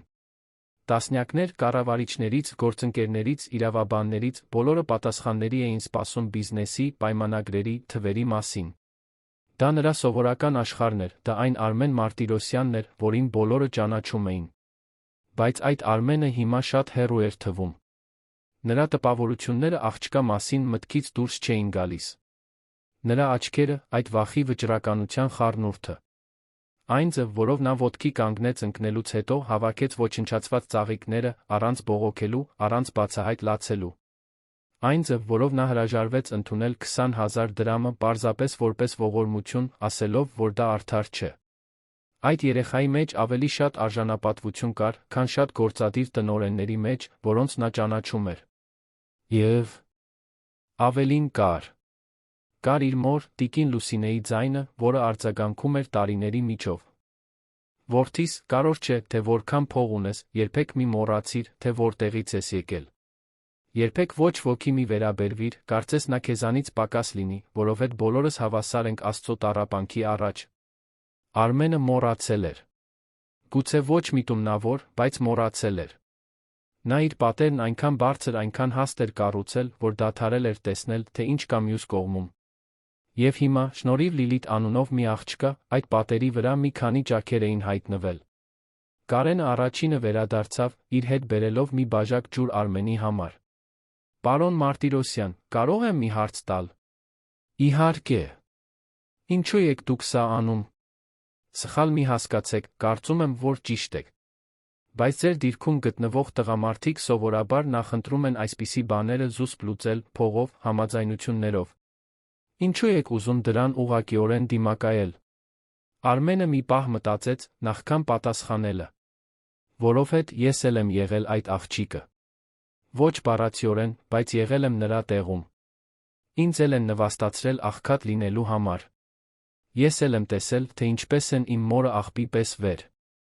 abերվում ավելի շատ փող ունեցող մարդիկ։ Եվ ես ինքս ինձ խոստացել եմ, որ երբ իշխանություն ունենամ, երբ ձայն ունենամ, այլ կերպ կվարվեմ։ Բայց չարեցի։ Վերջին տարիներն անցկացրել եմ միայն ավելի շատ իշխանություն, ավելի շատ հարստություն կուտակելով մոռացել, թե ինչու էի այդ ամենն ուզում ի սկզբանե։ Այսօր այդ աղջիկն ինձ հիշեցրեց։ Եվ ես չեմ կարող պարզապես ձացնել, թե չեմ տեսել։ Կարենը դանդաղ գլխով արեց։ Հարգում եմ դա։ Եվ հուսով եմ, որ դուք գիտեք, որ այստեղ ոչ բոլորն են մտածում, ինչպես Ձմեռ պապիկը կամ այն աշխատակիցը։ Այս արտրի կենտրոնում լավ մարդիկ են աշխատում։ Մարդիկ, որոնք հոգ են տանում։ Գիտեմ։ Դրա համար էլ ուզում եմ բոլորին լսել։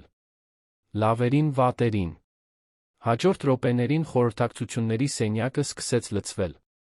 Սկզբում եկավ Լիլիթին վռնդած աշխատակիցը, Վահագն անունով մի երիտասարդ, տեսանելիորեն նյարդային, չիմանալով, թե ինչու են իրեն այդքան շտապ կանչել։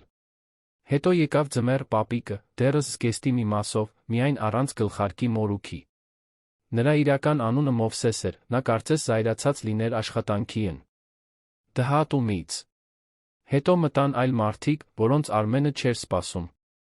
60-անց մի կին, հավաքարարի պարզ համազգեստով, ջերմակած մազերը հավաքած ցածր կոսով։ Նրան ներկայացրին որպես տիկին Անահիտ, սննդի հրապարակի մաքրության պատասխանատուներից մեկը։ Ավելի երիտասարդ անվտանգության աշխատակից, գուցե 25 տարեկան, նիհար անհանգիստ արտահայտությամբ։ Եվ հագուստի խանութներից մեկի սպասարկող, 30-անց սամորթ մի աղջիկ, Նարինե անունով։ Երբ բոլորը տեղավորվեցին, ոմանք նստած, ոմանք կանգնած աթոռների պակասի պատճառով, Արմենը սկսեց. Շնորհակալություն, որ եկաք։ Գիտեմ, որ ձեզանից ոմանք հստակ չգիտեն, թե ինչու են այստեղ, ուստի կբացատրեմ։ Մոտ 1 ժամ առաջ ես ականատես եղա մի միջադեպի կենտրոնական հրապարակում, Ձմեռ պապիկի գահի մոտ։ Մոտավորապես 8 տարեկան մի աղջկա նվաստացրին, հրեցին վռնդեցին այս արտրի կենտրոնի հանրային տարածքից։ Ուզում եմ լսել բոլոր ներգրավվածների ականատեսների վարկածները։ Բայց դրանից առաջ ուզում եմ պարզաբանել։ Ես այստեղ չեմ, որը մեկին շտապողականորեն պատժելու համար։ Ես այստեղ եմ հասկանալու, թե ինչ է տեղի ունեցել ինչու։ Վահագնը, աշխատակիցը, ամաչկոտորեն ձեռքը բարձրացրեց։ Պարոն, ես կարող եմ բացատրել։ Այդ աղջիկը փորձում էր ծաղիկներ վաճառել միջոցառման տարածքի մեջտեղում։ Արտրի կենտրոնի կանոնները արգելում են շրջիկ վաճառողներին։ Ես ընդամենը իմ աշխատանքն էի կատարում։ Դուք նրան հրեցիք։ Ես չեմ հրել։ Ես ընդամենը բռնեցի նրա թից խնդրեցի, որ գնա։ Նա ինքնուրույն սայթաքեց։ Իսկ ինչու պետք եղավ բռնել նրա թից։ Նա ագրեսիվ էր։ Խնդիր էր ստեղծում։ Վահագնը տատանվեց։ Ոչ, բայց… Նա մոտենում էր գահին։ Չէի կարող թույլ տալ։ Ինչու ոչ։ Որովհետև միջոցառումը վճարած հաճախորդների համար է։ Ոչ թե ում պատահի։ Այդ խոսքերը, ում պատահի, կախված մնացին օդում։ Արմենը նայեց սենյակում գտնվող մյուսներին, տեսավ անհարմարությունը որոշ դեմքերի վրա, թաքնված համաձայնությունը մյուսների։ Մովսես, նա շրջվեց դեպի Ձմեռ պապիկը, դուք զզվանքի արտահայտություն արեցիք, երբ նայեցիք աղջկան։ Ինչո՞վ։ Մովսեսը պաշտպանական դիրքով ձեռքերը խաչեց։ Տեսեք, ես ոչ մի արտառոց բան չեմ արել։ Ես ամբողջ օրը, ամեն օր երեխաների հետ եմ աշխատում։ Այդ աղջիկը կեղտոտ էր, վատ հագնված, բան էր փորձում վաճառել։ Միջոցառման պրոֆիլին չէր համապատասխանում։ Ես ընդամենը ցույց տվեցի, որ նա չպետք է այնտեղ լիներ։ Ցույց տվեցիք, կրկնեց Արմենը։ Արհամարհանքով։ Երեխային։ Նա հաճախորդ չէր։ Նա երեխա է։ Դա չպետք է ավելի կարևոր լինի, քան թե նա հաճախորդ է, թե ոչ։ Մովսեսը չպատասխանեց, բայց նրա հայացքը հստակ ասում էր, որ նա իր արածի մեջ խնդիր չի տեսնում։ Նրա համար կային երեխաներ, որոնք արժանի էին իր պրոֆեսիոնալ ժպիտին, երեխաներ, որոնք արժանի չէին նույնիսկ իր ուշադրությանը։ Հենց այդ ժամանակ տիկին Անահիտը, հավաքարարուհին, խոսք խնդրեց։ Նրա ձայնը մեղմ էր, բայց վստահ։ Պարոն, կարող եմ մի բան ասել։ Խնդրեմ։ Ես ամեն ինչ տեսա։ Տեսա, երբ աղջկան հրեցին, տեսա, երբ նա ընկավ։ Բայց դա առաջին անգամը չէր, որ ես դա տեսա։ Ես 15 տարի է այստեղ եմ աշխատում։ Արդեն շատ համեստ մարդկանց եմ տեսել, որոնց վատ են վերաբերվել։ Տարեցներ, որոնք մտնում են միայն մի փոքր հանգստանալու, նրանց դուրս են ուղարկում։ Աղքատ երիտասարդներ, որոնց հետում են անվտանգության աշխատակիցները, կարծես գողեր լինեն, միայն այն պատճառով, որ պարզ հագուստ են կրում։ Կրծքով կերակրող մայրեր, որոնց խնդրում են դա անել զուգարանում, որովհետև հաճախորդներին անհանգստացնում է։ Եվ մենք, որ այստեղ ենք աշխատում, մենք, որ մաքրում ենք, որ սպասարկում ենք, մենք էլ ենք դա զգում։ Ոչ նույն ձով, բայց զգում ենք։ Մարդիկ կան, որ նույնիսկ մեր երեսին չեն նայում, գիտեք։ Կարծես մենք անտեսանելի լինենք։ Դու, որ լսում ես այս պատմությունը, եթե լինեիր Արմենի տեղում այս պահին, ինչ կանեիր։ Անմիջապես կհեռացնեիր պատասխանատուներին, թե՞ կփորձեիր ավելի խորը հասկանալ խնդիրը։ Պատմիր մեզ մեկնաբանություններում։ Տիկին Անահիտի Խ. ոսկերը զգալի փոփոխություն ստեղծեցին սենյակի մթնոլորտում։ Նարինեն, հագուստի խանութի սպասարկողը, հաջորդը խոսեց։ Ես համաձայն եմ տիկին Անահիտի հետ։ Ես 5 տարի է կանացի հագուստի խանութում եմ աշխատում։ Արդեն կորցրել եմ հաշիվը, թե քանի անգամ եմ տեսել, որ համեստ հաճախորդներին կասկածանքով են վերաբերվում։ Մի անգամ մի տարեց կին մտավ միայն նայելու։ Նա լավ էր հագնված, ոչ մի սխալ բան չկար։ Բայց քանի որ նա սամորթ էր, կառավարիչն ինձ ասաց աչքի տակ պահել։ Կարծես նրա մաշկի գույնը նշան լիներ, որ գողություն է անելու։ Տիգրանը ընդհատեց, ակնհայտորեն անհանգստացած։ Սրանք լուրջ մեղադրանքներ են, Նարինե։ Ապացույցներ ունես։ Ես իմ խոսքն ունեմ։ Եվ ունեմ այլ աշխատակիցների խոսքը, որոնք նույն բանն են տեսել։ Բայց ոչ ոք երբեք չի խոսում, որովհետև վախենում է կորցնել աշխատանքը։ Երիտասարդ անվտանգության աշխատակիցը, որը մինչ այդ լուր էր, վերջապես խոսեց։ Ես այստեղ նոր եմ, ընդամենը 6 ամիս է, ինչ աշխատում եմ։ Բայց արդեն նկատել եմ դա։ Մեզ հրահանգներ են տալիս դիտարկել որոշ մարդկանց։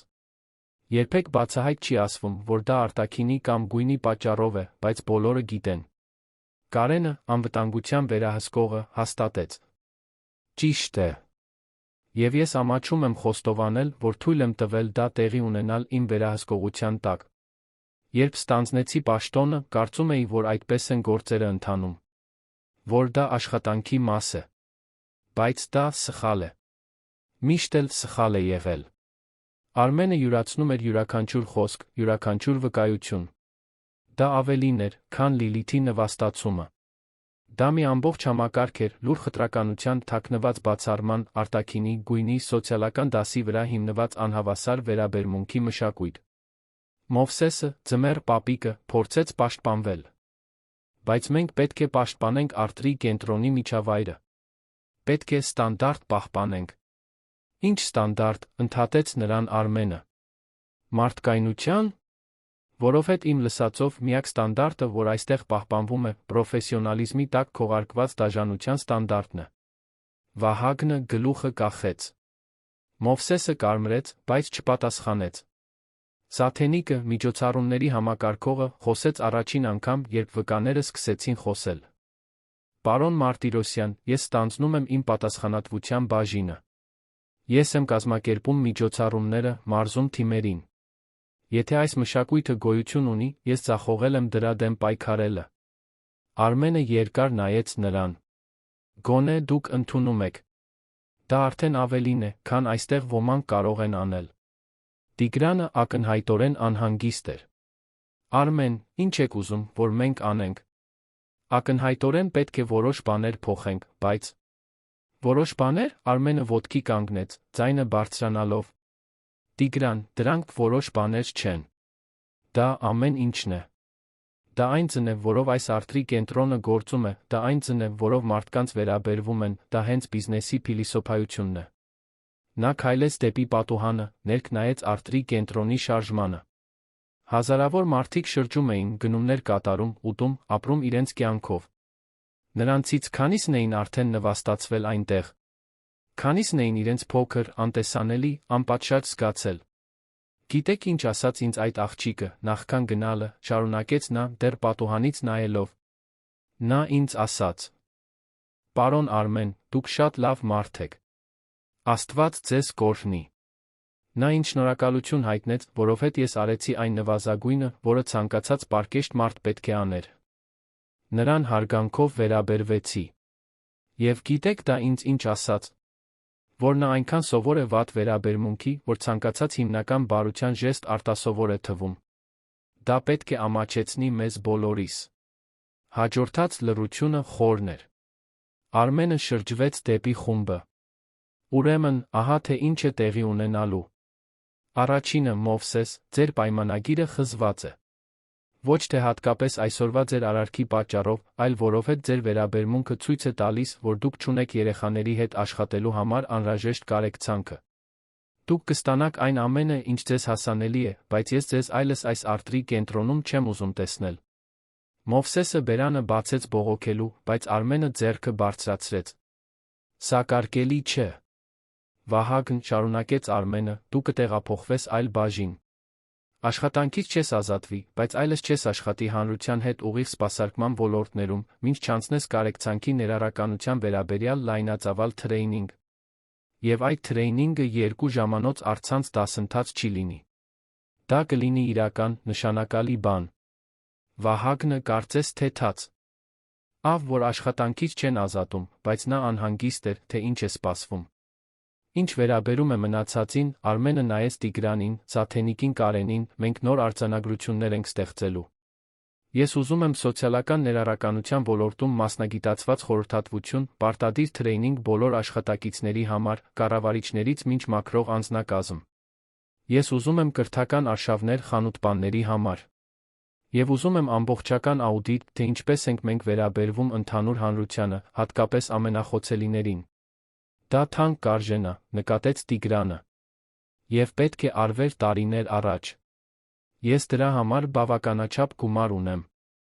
Դա արդարացում չէ։ Սաթենիկը հարցրեց. Իսկ ամանորյա միջոցառումը։ Շարունակում ենք։ Շարունակում ենք։ Բայց փոփոխություններով։ Այսուհետ, ցանկացած երեխա կարող է լուսանկարվել ձմեռ պապիկի հետ, անկախ նրանից, վճարել է թե ոչ։ Մենք կվարձենք մասնագետ, որը հասկանում է, որ իր աշխատանքը բոլոր երեխաներին ուրախություն բերելն է, ոչ միայն նրանց, ովքեր փող ունեն։ Եվ մենք կստեղծենք ծրագիր, որպեսզի անապահով համայնքների երեխաներին բերեն արտրի կենտրոն, տրանսպորտով, սնունդով ապահովված։ Ես ուզում եմ, որ այս վայրը իրականում ներառական լինի, ոչ միայն մարքեթինգային ելույթներում։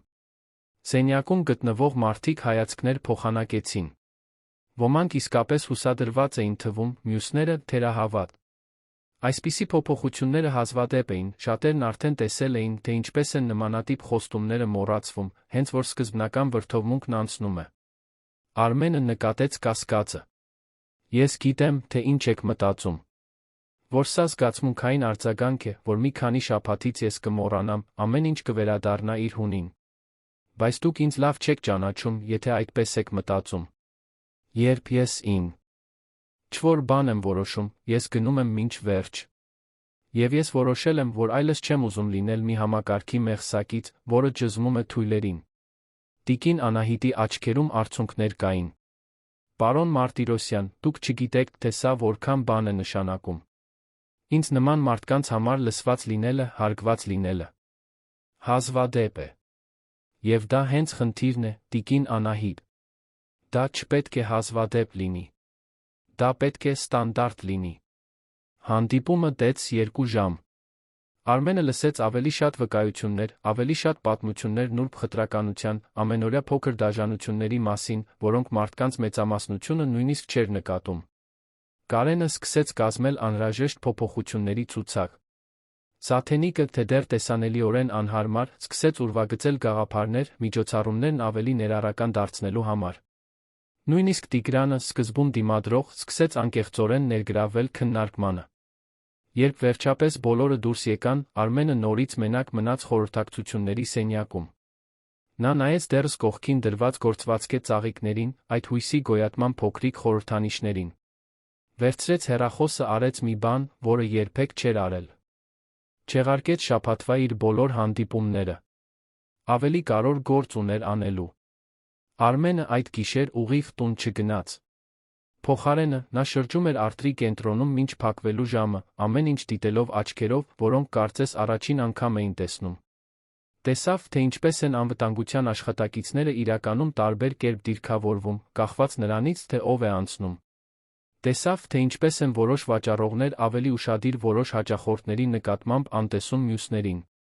Տեսավ փոքր անարդարությունները, որոնք տեղի էին ունենում ամեն րոպե, այնքան բնականացված, որ ոչ ոք այլս չէր կասկածում։ Երբ վերջապես դուրս եկավ, արդեն գիշերվա 10-ն անց էր։ Ավտոկայանատեղին գրեթե դատարկ էր, միայն մի քանի ուշացած աշխատակիցներ էին հեռանում աշխատանքային օրվանից հետո։ Արմենը նստեց իր Mercedes-ը, բայց մեքենան միացնելուց առաջ նստած մնաց մթության մեջ, մտածելով. Գործվածքե ծաղիկները ուղղորի նստատեղին էին, նա նայում էր դրանց, կարծես դրանք քարտեզ լինեին դեպի մի անհայտ տարածք, որը նա պետք է ուսումնասիրեր։ Վերցրեց հեռախոսը, զանգահարեց։ Մյուս կողմից կանացի ձայն պատասխանեց. Պարոն Մարտիրոսյանի գրասենյակ, Մարինեն է խոսում։ Մարինե, ես եմ։ Գիտեմ, որ արդեն ուշ է, բայց պետք է, որ վաղը առավոտյան ինձ համար մի բան անես։ Մարինե Հովհաննիսյանը նրա անձնական օգնականն էր 5 տարի։ Արդյունավետ, զուսպ, սովոր արտասովոր խնդրանքների։ Բայց ոչինչ նրան չէր պատրաստել այն բանին, ինչ հետեց։ Պետք է, որ ինձ համար մի աղջիկ գտնես։ Անունը՝ Լիլիթ։ Ազգանունը չգիտեմ։ Պետք է լինի մոտ 8-9 տարեկան։ Ապրում է Նոր Նորքի կամ հարակից տարածքներում, մոր հիվանդ տատիկի հետ։ Տատիկի անունը Սեդա է։ Մայրն աշխատում է որպես հավաքարար, հավանաբար կրկնակի հերթափոխով։ Լիլիթը գործվածքե ծաղիկներ է վաճառում Դալմա Պլազա արթրի կենտրոնում։ Մյուս կողմում դադար եղավ։ Պարոն Մարտիրոսյան, սա անսովոր է։ Կարող եմ հարցնել, ինչու։ Կարող ես, բայց նախընտրում եմ հեռախոսով չբացատրել։ Պարզապես պետք է գտնեմ նրան։ Զգուշորեն։ Չեմ ուզում նրանց վախեցնել։ Երբ հասցեն ունենաս, տեղյակ պահիր։ Լավ։ Վաղը առավոտյան կսկսեմ։ Արմենը անջատեց հեռախոսը, վերջապես միացրեց մեքենան։ Ճանապարհը դեպի Կասկադի իր պենթհաուսը կարճ էր, բայց կարծես հավերժություն տեց։ Նրա միտքը չէր դադարում, մշակելով այն ամենը, ինչ տեղի էր ունեցել, բոլոր զգացմունքները, որոնք ի հայտ էին գալիս տարիներ շարունակ թաղված լինելուց հետո։ Բնակարանը նրան դիմավորեց սովորական լռությամբ։ 300 քառակուսի մետր մինիմալիստական շքեղություն, թանկարժեք, բայց սառը կահավորում, ամեն ինչ մոխրագույն սպիտակ երանգներով։ Պատերին արվեստի գործեր, որոնք նա գնել էր որպես ներդրում, բայց երբեք իսկապես չէր գնահատել։ Խոհանոց, հագեցած վերջին սերնդի տեխնիկայով, որը նա հազվադեպ էր օգտագործում, նախընտրելով ուտելիք պատվիրել կամ դրսում ուտել։ Դա մեկի տունն էր, ով այնտեղ քնում էր, բայց չէր ապրում։ Արմենը գործվածքե ծաղիկները դրեց հյուրասենյակի դատարկ։ Ծաղկամանի մեջ մի բյուրեղյա ծաղկաման, որը մի քանի $1000 արժեր, որն այժմ հյուրընկալում էր այդ համեստ թաղիքե մետաղալարե ծաղիկներին։ Հակադրությունը գրեթե զավեշտալի էր, բայց նա խորապես խորհրդանշական։ Նա մտովի լուսանկարեց այդ տեսարանը, մտածեց, թե երբ էր վերջին անգամ, որ ինչ-որ անկեղծ բան մտել էր իր տուն։ Այդ գիշեր չկարողացավ քնել։ Արթուն մնաց, պառկած թագավորական չափի մահճակալին, նայելով առաստաղին, վերապրելով յուրաքանչյուր պահը։ Լիլիթի ընկնելը։ Զսպված արցունքներով փայլող աչքերը։ Տիկին Անահիտի ձայնը, որը խոսում էր անտեսանելի լինելու մասին։ Մովսեսի խոսքերը, որ այդ տարածքը ընտանիք ունեցող երեխաների համար է։ Յուրաքանչյուր պատկեր, յուրաքանչյուր ձայն դաջված նրա հիշողության մեջ ցավալի հստակությամբ։ Առավոտյան ժամը 5-ին հրաժարվեց քնելուց։ Վեր կացավ, սուրճ պատրաստեց, նստեց հյուրասենյակի բազմոցին, սկսեց աշխատել։ Բայց ոչ սովորական թվերի հաշվետվությունների վրա։ Այս անգամ նա սկսեց ուսումնասիրել սոցիալական ծրագրերի, ներառականության, այն մասին, թե ինչպես ընկերությունները կարող են իրական տարբերություն ստեղծել դատարկ մարքեթինգային արշավներից անդին։ Բացահայտեց այլ երկրների նախաձեռնություններ, կարդաց ակադեմիական հոդվածներ, դիտեց առցանց դասախոսություններ։ Կարծես մի դուռ բացվել էր նրա մտքում, նա հուսահատորեն ուզում էր տեսնել, թե ինչ կա մյուս կողմում։ Մարինեն զանգահարեց առավոտյան ժամը 9-ին։ Պարոն Մարտիրոսյան, արդեն տեղեկություններ ունեմ։ Արմենը ուղղվեց։ Արագ։ Լիլիթ Անուշի Մանուկյան, 9 տարեկան, 4-րդ դասարան։ Ապրում է Սայաթ Նովայի փողոց 237 շենք, բնակարան 23, Նոր Նորք։ Մոր անունը Անուշ Մանուկյան է, աշխատում է որպես հավաքարար 2 հիվանդանոցում, մեկում առավոտյան, մյուսում գիշերը։ Տատիկը, Սեդա Մանուկյանը, 68 տարեկան է, ունի շաքարախտ սրտի խնդիրներ։ Լիլիթը առավոտյան սովորում է համայնքային դպրոցում, իսկ կեսօրին մնում է տատիկի հետ կամ դուրս է գալիս վաճառելու տատիկի պատրաստած ծաղիկները։ Ինչպես այդքան արագ ստացար այդ ամենը։ Խոսեցի արթրի կենտրոնի որոշ աշխատակիցների հետ, ցույց տվեցի անվտանգության տեսախցիկներից ստացած լուսանկարը։ Մի հավաքարարուհի ճանաչում էր աղջկան դեմքով, գիտեր, որ նա սովորում է Թաղամասի դպրոցում։ Այնտեղից ավելի հեշտ էր։ Արմենը տպավորված էր, բայց ոչ զարմացած։ Մարինեն միշտ արդյունավետ էր եղել։ Լավ աշխատանք։ Հիմաս մեկ բան է պետք։ Պարզիր, թե որ հիվանդանոցում է մայրն աշխատում գիշերը, եթե հնարավոր է, ճշգրիտ ժամը։ Կարող եմ հարցնել, ինչու։ Ես այցելելու եմ ընտանիքին։ Բայց ուզում եմ դա անել, երբ մայրը ներկա լինի։ Չեմ ուզում, որ Լիլիթն ու տատիկը մենակ լինեն, երբ մի անծանոթ հայտնվի դռան մոտ։ Հասկանում եմ։ Կպարզեմ տեղյակ կպահեմ։ 1 ժամ անց Մարինեն նորից զանգահարեց։ Անուշն աշխատում է Սուրբ Գրիգոր Լուսավորիչ բժշկական կենտրոնում գիշերվա 9-ից մինչ առավոտյան 6-ը։ Բայց այսօր հինգշաբթի է, հինգշաբթի օրերին նա միայն 1 հերթափոխով է աշխատում, դուրս է գալիս առավոտյան հիվանդանոցից ժամը 4-ին տանն է մնում մինչ հաջորդ օրվա առավոտյան 5-ը։ Հիանալի է։ Շնորհակալություն, Մարինե։ Պարոն Մարտիրոսյան։ Կարող եմ անհամեստ լինել։ Կարող ես։ Ինչ է կատարվում։ 5 տարի ձեզ հետ աշխատելու ընթացքում երբեք չեմ տեսել, որ անձամբ ներգրավվեք որևէ բանի մեջ, որը բիզնես չէ։ Իսկ հիմա հետաքննում եք 9 տարեկան աղջկա կյանքը։ Դա ձեզ նման չէ։ Արմենը ժպտաց, տխուր ժպիտով։ Գիտեմ։ Գուցե ժամանակն է, որ ես պարզեմ, թե ով եմ ես իրականում, բացի գործարարից։ Անջատեց հեռախոսը, նախքան Մարինեն կկարողանար պատասխանել։ Նայեց ժամացույցին։ Առավոտյան 11-ն էր։ Ժամանակ ուներ։ Վերադարձավ ննջասենյակ, փոխեց հագուստը։ Մուգ ջինս, պարզ կոճակներով վերնաշապիկ, սովորական կոշիկներ։ Ոչինչ, որ հարստություն գոռար։ Ուզում էր պարզապես սովորական մարդ թվալ։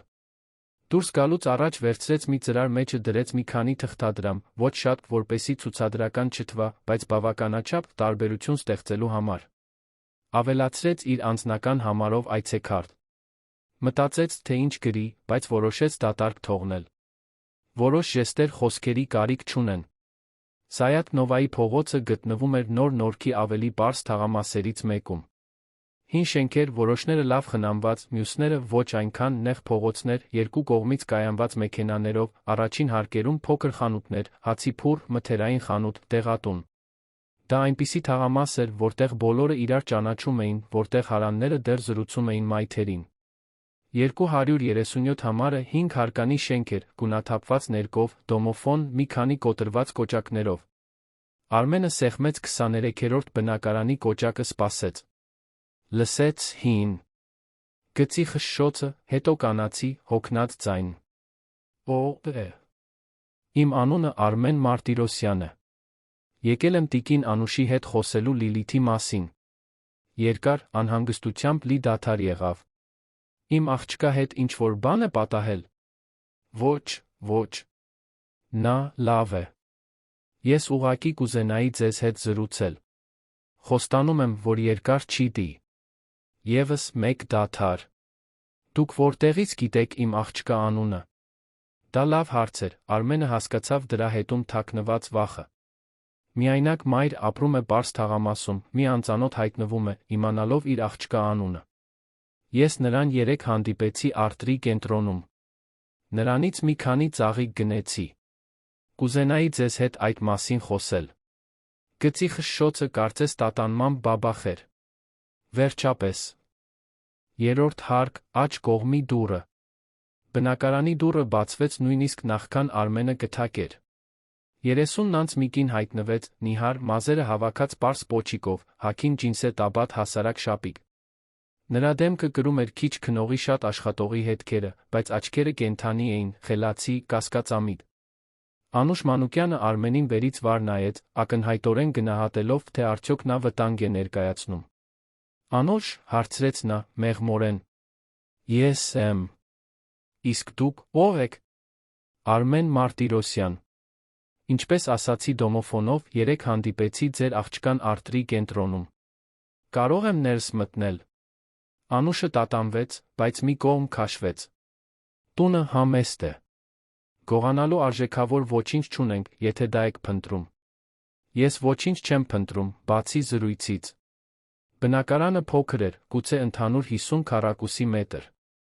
Մի սենյակ, որը ծառայում էր որպես հյուրասենյակ, ճաշասենյակ, մաշված, բայց մաքուր երթեղանի բազմոցով, հին հեռուստացույցով, պլաստիկ սեղանով, 4 աթոռով։ Արմենը տեսավ երկու դուռ, հավանաբար ննջասենյակները, ձախ կողմում փոքրիկ խոհանո։ Ամեն ինչ մաքուր էր, կոկիկ, բայց անհնար էր չնկատել աղքատությունը։ Պատերին խոնավության հետքեր կային, հատակը որոշ տեղերում ճաքած էր, վարագույրները գունաթափված։ Պատուհանի մոտ մի աթոռի վրա մի տարեց կին էր նստած, նրա ձեռքերը աշխատում էին գործվածքը ծաղկի վրա։ Նա հայացքը բարձրացրեց, երբ Արմենը մտավ, նա տեսավ դստեր նույն խելացի կասկածամիտ հայացքը։ Մամ, սա պարոն Արմենն է։ Նա ասում է, որ Լիլիթին է հանդիպել։ Տիկին Սեդան ծաղիկը մի կողմ դրեց, բայց չկանգնեց։ Նստեք, պարոն։ Ներողություն, որ ոտքի չեմ կանգնում, բայց ոտքերս առաջվա պես չեն հնազանդվում։ Արմենը նստեց բազմոցին, հարգալից հեռավորություն պահպանելով։ Անուշը կանգնած մնաց, հենված պատին, ձեռքերը խաչած, պաշտպանական դիրքում։ Դա մեկի կեցվածքն էր, ով սովոր է պաշտպանվել, հեշտությամբ չվստահել։ Որտեղ է Լիլիթը, հարցրեց Արմենը։ Դպրոցում, պատասխանեց Անուշը։ Քիչ հետո կվերադառնա։ Ինչու եք մեզ փնտրել։ Ինչ է պատահել։ Արմենը խորը շունչ քաշեց։ Այդ պատմությունը պատմելու հեշտ ճանապարհ չկար։ Երեկ, Դալմա Պլազա արտրի կենտրոնում, Եսա, թե ինչպես են ձեր աղջկան նվաստացնում տեղի աշխատակիցները։ Նրան հրեցին, նա ընկավ գետնին, նրա ծաղիկները տրորեցին, նրան արամարանքով վերաբերվեցին միայն այն պատճառով, որ նա փորձում էր մի քանի ծաղիկ վաճառել։ Անուշի դեմքը գունատվեց։ Նա ինձ ասաց, որ ընկել է։ Բայց մնացածը չպատմեց։ Այդ անպիտանները ձեռք են տվել իմ աղջկան։ Մի աշխատակից բռնեց նրա թից, ասաց, որ գնա։ Նա սայթաքեց, ընկավ։ Բայց ամենավատը դա չէր։ Դա այն ձն էր, որով նրան նայեցին, կարծես նա իրավունք չունենար այնտեղ լինելու։ Արցունքներ սկսեցին հոսել Անուշի դեմքով, բայց նա դրանք զայրույթով սրբեց։ Ես միշտ ասում եմ նրան, որ արտրի կենտրոն չգնա։ Միշտ ասում եմ, որ դա մեր տեղը չէ։ Բայց նա պնդում է, ասում է, որ այնտեղ ավելի շատ է վաճառում։ Եվ ես թույլ եմ տալիս, որովհետև փողի կարիք ունեմ։ 9 տարեկան երեխայի վաստակած փողի կարիքն ունեմ, գործվածքը ծաղիկներ վաճառելով, որովհետև օրական 16 ժամ աշխատելով բավականաչափ չեմ վաստակում։ Այդ խոսքերի դառնությունն ու ամոթը Արմենին հարվածեցին որպես դանակի խոց։ Տիկին Սեդան նույնպես արցուն։ Քներ ուներ աչքերում, բայց նրա ձեռքերը շարունակում էին աշխատել ծաղկի վրա, կարծես կրկնվող շարժումը օգնում էր նրան մշակել զգացմունքները։ Մեղքը ձերը չէ, ասաց Արմենը։ Մեղքը մի համակարգինն է, որը ձեզ նման մայրերին ստիպում է աշխատել մինչ հյուծվելը, այնուամենայնիվ չկարողանալ իրենց երեխաներին հիմնականը տալ։ Իսկ դուք ինչ եք ուզում, սա ինձ պատմելով, հարցրեց Անուշը, ձայնը լի ցավով։ Ուզում եք, որ շնորհակալություն հայտնեմ, հիշեցնելու համար, թե որքան անհաջողակ եմ որպես մայր։ Դուք անհաջողակ չեք։ Դուք ամենաուժեղ մարդկանցից եք, որոնց ես երբեք հանդիպել եմ, նույնիսկ եթե մենք ընդամենը մի քանի րոպե առաջ ենք հանդիպել։ Անուշը գլուխը թափահարեց, անհավատությամբ։ Դուք ինձ չեք ճանաչում։ Դուք իմ մասին ոչինչ չգիտեք։ Գիտեմ, որ դուք երկու հերթափոխով եք աշխատում։ Գիտեմ, որ դուք ձեր աղջկան միայնակ եք մեծացնում, միաժամանակ հոգ տանելով ձեր հիվանդ մոր մասին։ Գիտեմ, որ չնայած բոլոր դժվարություններին, ձեր աղջիկը դաստիարակված է, վճռական բարի սիրտ ունի։ Դա պատահական չի լինում։ Դա մի մոր արդյունք է, որը, չնայած բոլոր դժբախտություններին, հիանալի աշխատանք է կատարում։ Անուշը վերջապես փլվեց։ Նստեց գետնին, մեջքը հենեց պատին լացեց։ Դա նուրբ լաց չէր, այլ խորը հեկեկոցներ մեկի, ով երկար ժամանակ իրեն թույլ չէր տվել փլուզվել։ Տիկին Սեդան թողեց ծաղիկը ձեռքը մեկնեց դստերը, բայց աթոռից կարող էր միայն դիպչել նրա ուսին։ Արմենը լուռ մնաց, թույլ տալով, որ Անուշը ազատի տարիների կուտակված հիասթափությունը։ Գիտեր, որ երբեմն ամենամեծ բարությունը, որ կարելի է առաջարկել, պարզապես ներկա լինելն է մեկի տառապանքին, առանց փորձելու այն անմիջապես շտկել։ Երբ հեկեկոցները նվազեցին, Անուշը ձեռքի թիկունքով սրբեց դեմքը նայեց Արմենին։ Ինչու եք դուք այստեղ։ Ինչ եք ուզում իրականում։ Ուզում եմ օգնել։ Ես ողորմության կարիք չունեմ։ Ես ողորմություն չեմ առաջարկում։ Ես առաջարկում եմ արդարություն և հնարավորություն։ Անուշը ճակատը գիտեց։ Չեմ հասկանում։ Արմենը առաջ թեքվեց։ Ես պարզապես մեկը չեմ, ով անցնում էր արտրի կենտրոնով։ Ես այդ համալիրի 3 խոշորագույն խանութների սեփականատերն եմ բաժնետիրական։ Մասնակցություն ունեմ ձեռնարկությունում։ Երբ տեսավ, թե ինչ արեցին ձեր աղջկա հետ, հասկացա, որ մասամբ պատասխանատու եմ մի միջավայր ստեղծելու համար, որտեղ այսպիսի բաներ թույլատրվում էին։ Եվ որոշեցի փոխել դա։ Անուշի աչքերը լայնացան։ Դուք արտրի կենտրոնի սեփականատերն եք։ Ոչ հենց սեփականատերը, բայց գլխավոր ներդրողներից մեկը։ Եվ 3 իսկ սկսեցի փոփոխություններ իրականացնել։ Աշխատանքից հեռացրի ձմեռ պապիկին, որը զզվանքի արտահայտություն արեց Լիլիթի հանդեպ։ Տեղափոխեցի աշխատակցին, որը նրան հրեց։ Ստեղծում եմ նոր սպասարկման արձանագրություններ, պարտադիր թրեյնինգներ ներառականության վերաբերյալ, ծրագրեր, անապահով համայնքների երեխաներին բերելու միջոցառումներին մասնակցելու։ Բայց սա միայն սկիզբն է։ Տիկին Սեդան խոսեց առաջին անգամ, երբ Արմենը մտել էր։ Պարոն, այս ամենը շատ գեղեցիկ է, բայց դա չի փոխում այն փաստը, որ իմ թոռնուհին դեռ պետք է վաղը ծաղիկներ վաճառի, մյուս օրը, հաջորդ օրը, որովհետև մենք փողի կարիք ունենք ուտելու իմ դեղերի համար։ Գիտեմ։ Եվ դրա համար էլ ես այստեղ եմ մի առաջարկով։ Անուշ, դուք աշխատում եք որպես հավաքարար։ Անուշը գլխով արեց, կասկածելով, թե սա ուր է տանում։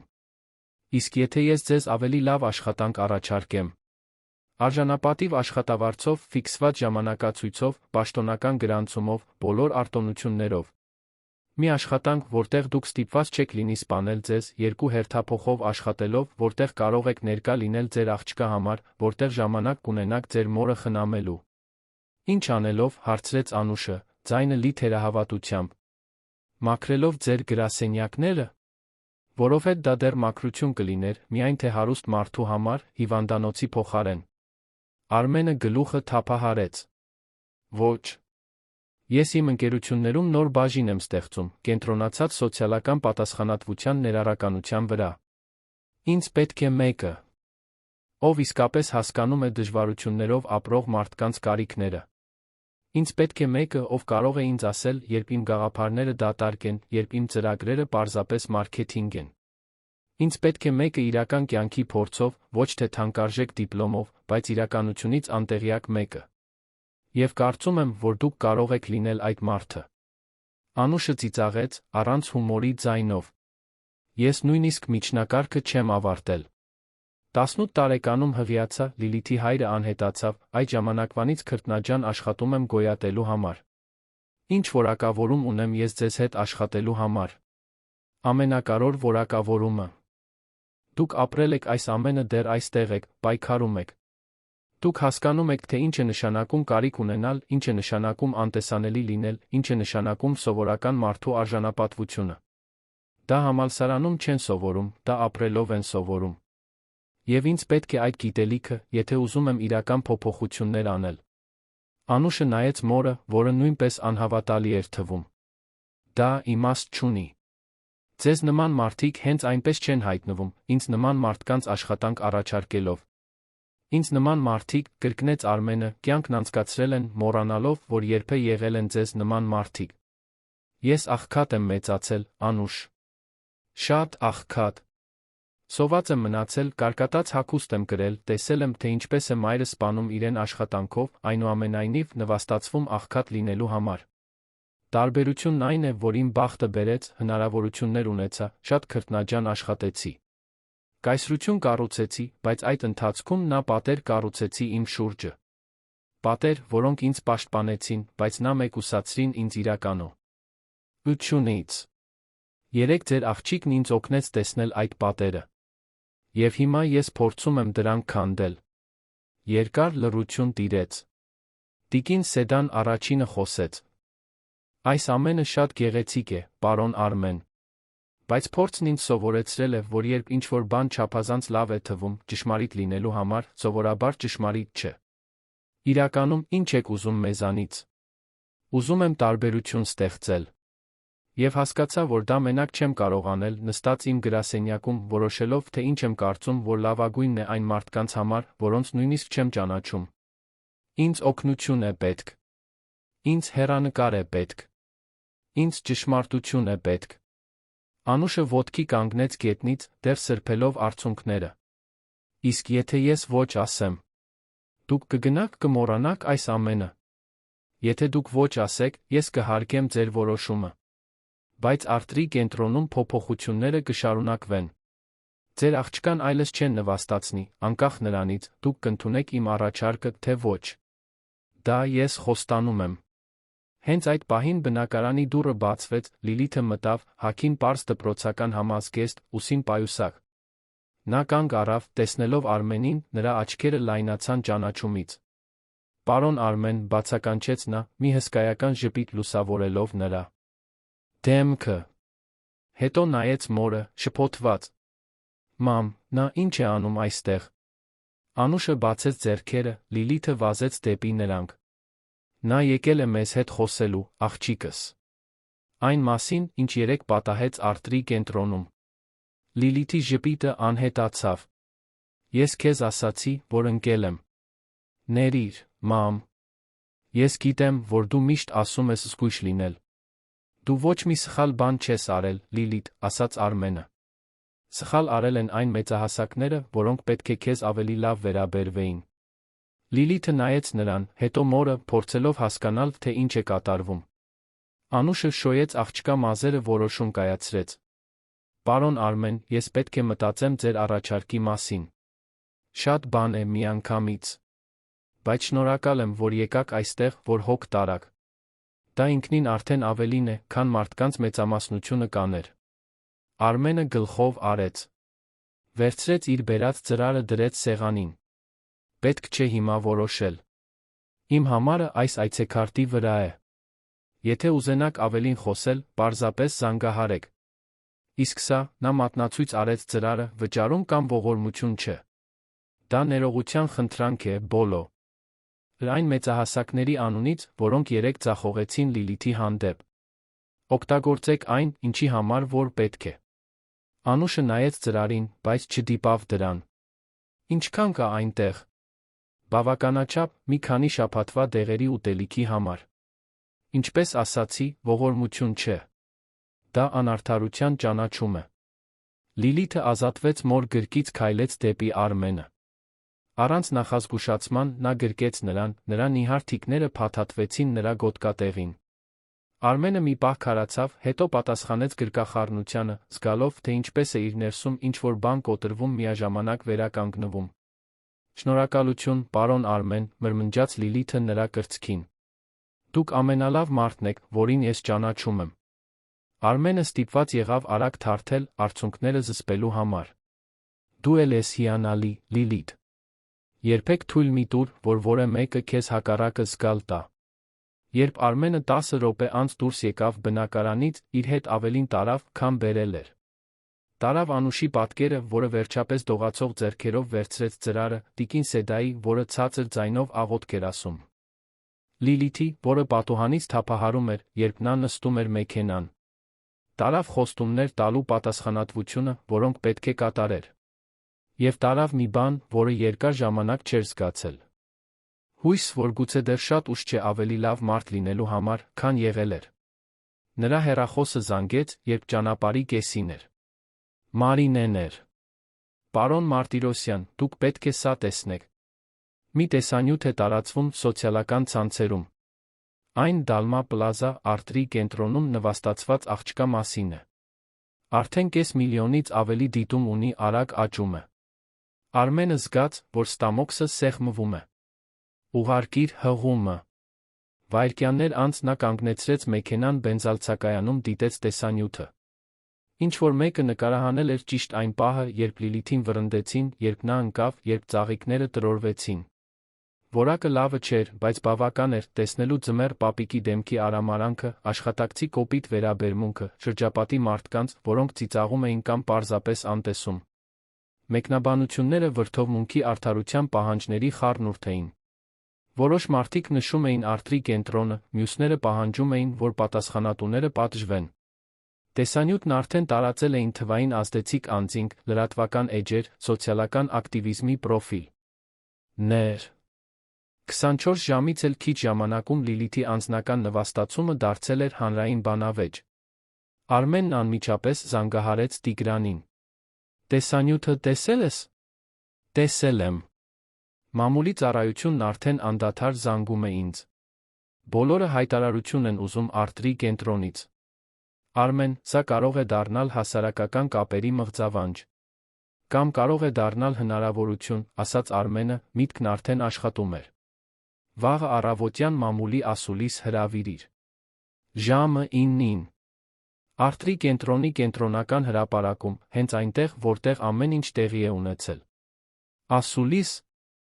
Արմեն, չգիտեմ, թե դա լավ գաղափար է։ Գուցե ավելի լավ է սպասել, որ կրակը ինքն իրեն հանգչի։ Կրակը չի հանգչի, Տիգրան։ Եվ չպետք է։ Ժամանակն է հրապարակայնորեն պատասխանատվություն ստանձնելու ցույց տալու, որ երեք սկսած փոփոխություններն իրական են։ Վստահիր ինձ։ Անջատեց հեռախոսը, նախքան Տիգրանը կկարողանար բողոքել։ Հաջորդը զանգահարեց Մարինեին։ Պետք է, որ ինձ համար ինչ-որ բան կազմակերպես։ Ինչ-որ մեծ բան։ Եվ մինչ բացատրում էր իր պլանը, Արմեն հասկացավ, որ երկար ժամանակվա ընթացքում առաջին անգամ նա չէր մտածում շահույթների կամ վնասների, կորպորատիվ իմիջի կամ բիզնես ռազմավարության մասին։ Նա մտածում էր ճիշտ բան անելու մասին, անկախ հետանքներից։ Եվ դա, նա բացահայտեց, միաժամանակ սարսափելի էր ազատագրող։ Հաջորդ առավոտ, ժամը 8:45, Դալմա Պլազա Արտրի կենտրոնի կենտրոնական հրապարակը անճանաչելի էր։ Ձմեռ պապիկին սպասող ընտանիքների կանոնավոր հերթերի փոխարեն, այնտեղ տեղադրված էր փոքր բեմ, միկրոֆոններ, տարբեր լրատվամիջոցների տեսախցիկներ, իրենց նոթատետրերով լրագրողներ, սարքավորումները կարգավորող լուսանկարիչներ։ Ասուլիսի մասին լուրը արագ տարածվել էր, ուժեղացված վիրուսային տեսանյութով, որը շարունակում էր միլիոնավոր դիտումներ հավաքել։ Արմենը ժամանեց նշանակված ժամից 15 րոպե շուտ, ուղեկցությամբ միայն Մարինեի։ Հագին մուգ մոխրագույն կոստյում էր, բայց առանց փողկապի, միտումնավոր ընտրություն պաշտոնականի մատչելիի մեջ։ Տիգրանն արդեն այնտեղ էր, տեսանելիորեն նյարդային, ցածր ձայնով խոսելով Արտրի կենտրոնի մամուլի ծառայության հետ։ Սաթենիկը, միջոցառումների համակարգողը, մոտակայքում էր, ստուգելով վերջին տեխնիկական մանրամասները։ Կարենը, անվտանգության վերահսկողը, համակարգում էր իր թիմին, տարածքը կազմակերպված պահելու համար։ Բայց այնտեղ նա ուրիշներ կային։ Տիկին Անահիտը, հավաքարարուհին, որը ականատես էր եղել ամեն ինչին, նստած էր հատուկ հյուրերի համար վերապահված աթոռների առաջին շարքում։ Նրա կողքին Նարինեն, ցամորթ սպասարկողը, որը խոսել էր խտրականության մասին հանդիպմանը։ Երիտասարդ անվտանգության աշխատակիցը, որը խոստովանել էր, որ հրահանգներ է ստանում որոշ մարդկանց հսկելու։ Եվ Արմենի համար անակնկալ Մովսեսը, նախկին ձմեռ պապիկը, նույնպես այնտեղ էր, հետում առանց զգեստի, շատ ավելի փոքր խոցելի թվալով առանց կարմիր հագուստի սպիտակ մորուքի։ Ժամը 9-ին ուղիղ, Արմենը բարձրացավ բեմ։ Ամբոխի խշշոցը աստիճանաբար նվազեց, վերածվելով սպասողական լռության։ Տասնյակ աչքեր հարված էին նրա վրա, տեսախցիկները ձայնագրում էին յուրաքանչյուր շարժում, միկրոֆոնները որսում էին յուրաքանչյուր շունչ։ Դա այնպիսի ուշադրություն էր, որին Արմենը սով, որ էր կորպորատիվ խորհրդակցությունների սենյակներում, բայց այստեղ այլ էր։ Այստեղ բաժնետերեր կամ գործընկերներ չէին։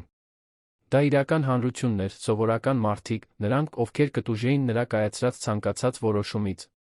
Բարի օր, սկսեց նա, ձայնը ուժեղացված բարձրախոսներով։ Իմ անունը Արմեն Մարտիրոսյան է։ Ես գործարար եմ, ներդրող, այս առտրային համալիրի գլխավոր բաժնետերերից մեկը։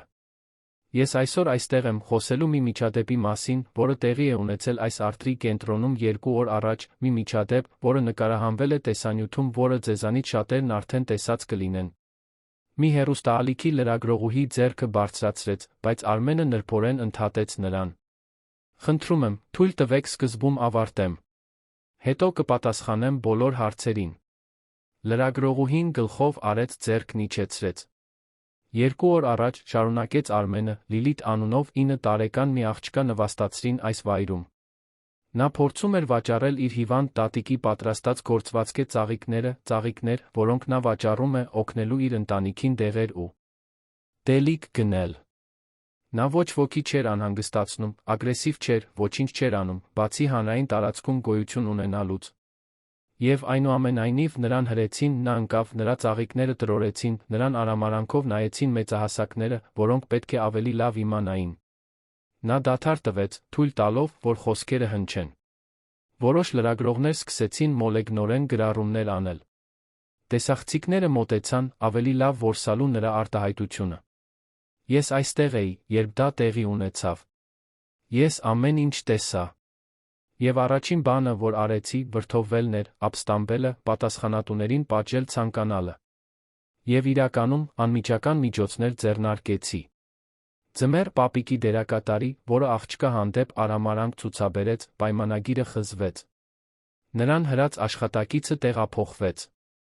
Բայց որքան ավելի շատ էի հետաքննում, այնքան ավելի անհանգստացնող բան էի հասկանում։ Սա մեկուսացված միջադեպ չէր։ Դա ընդամենը խտրականության մշակույթի վերջին օրինակն էր, որը հաստատվել է ոչ միայն այս առտրի կենտրոնում, այլ երկրի շատ հաստատություններում։ Շշուկներ սկսեցին տարածվել լսարանում։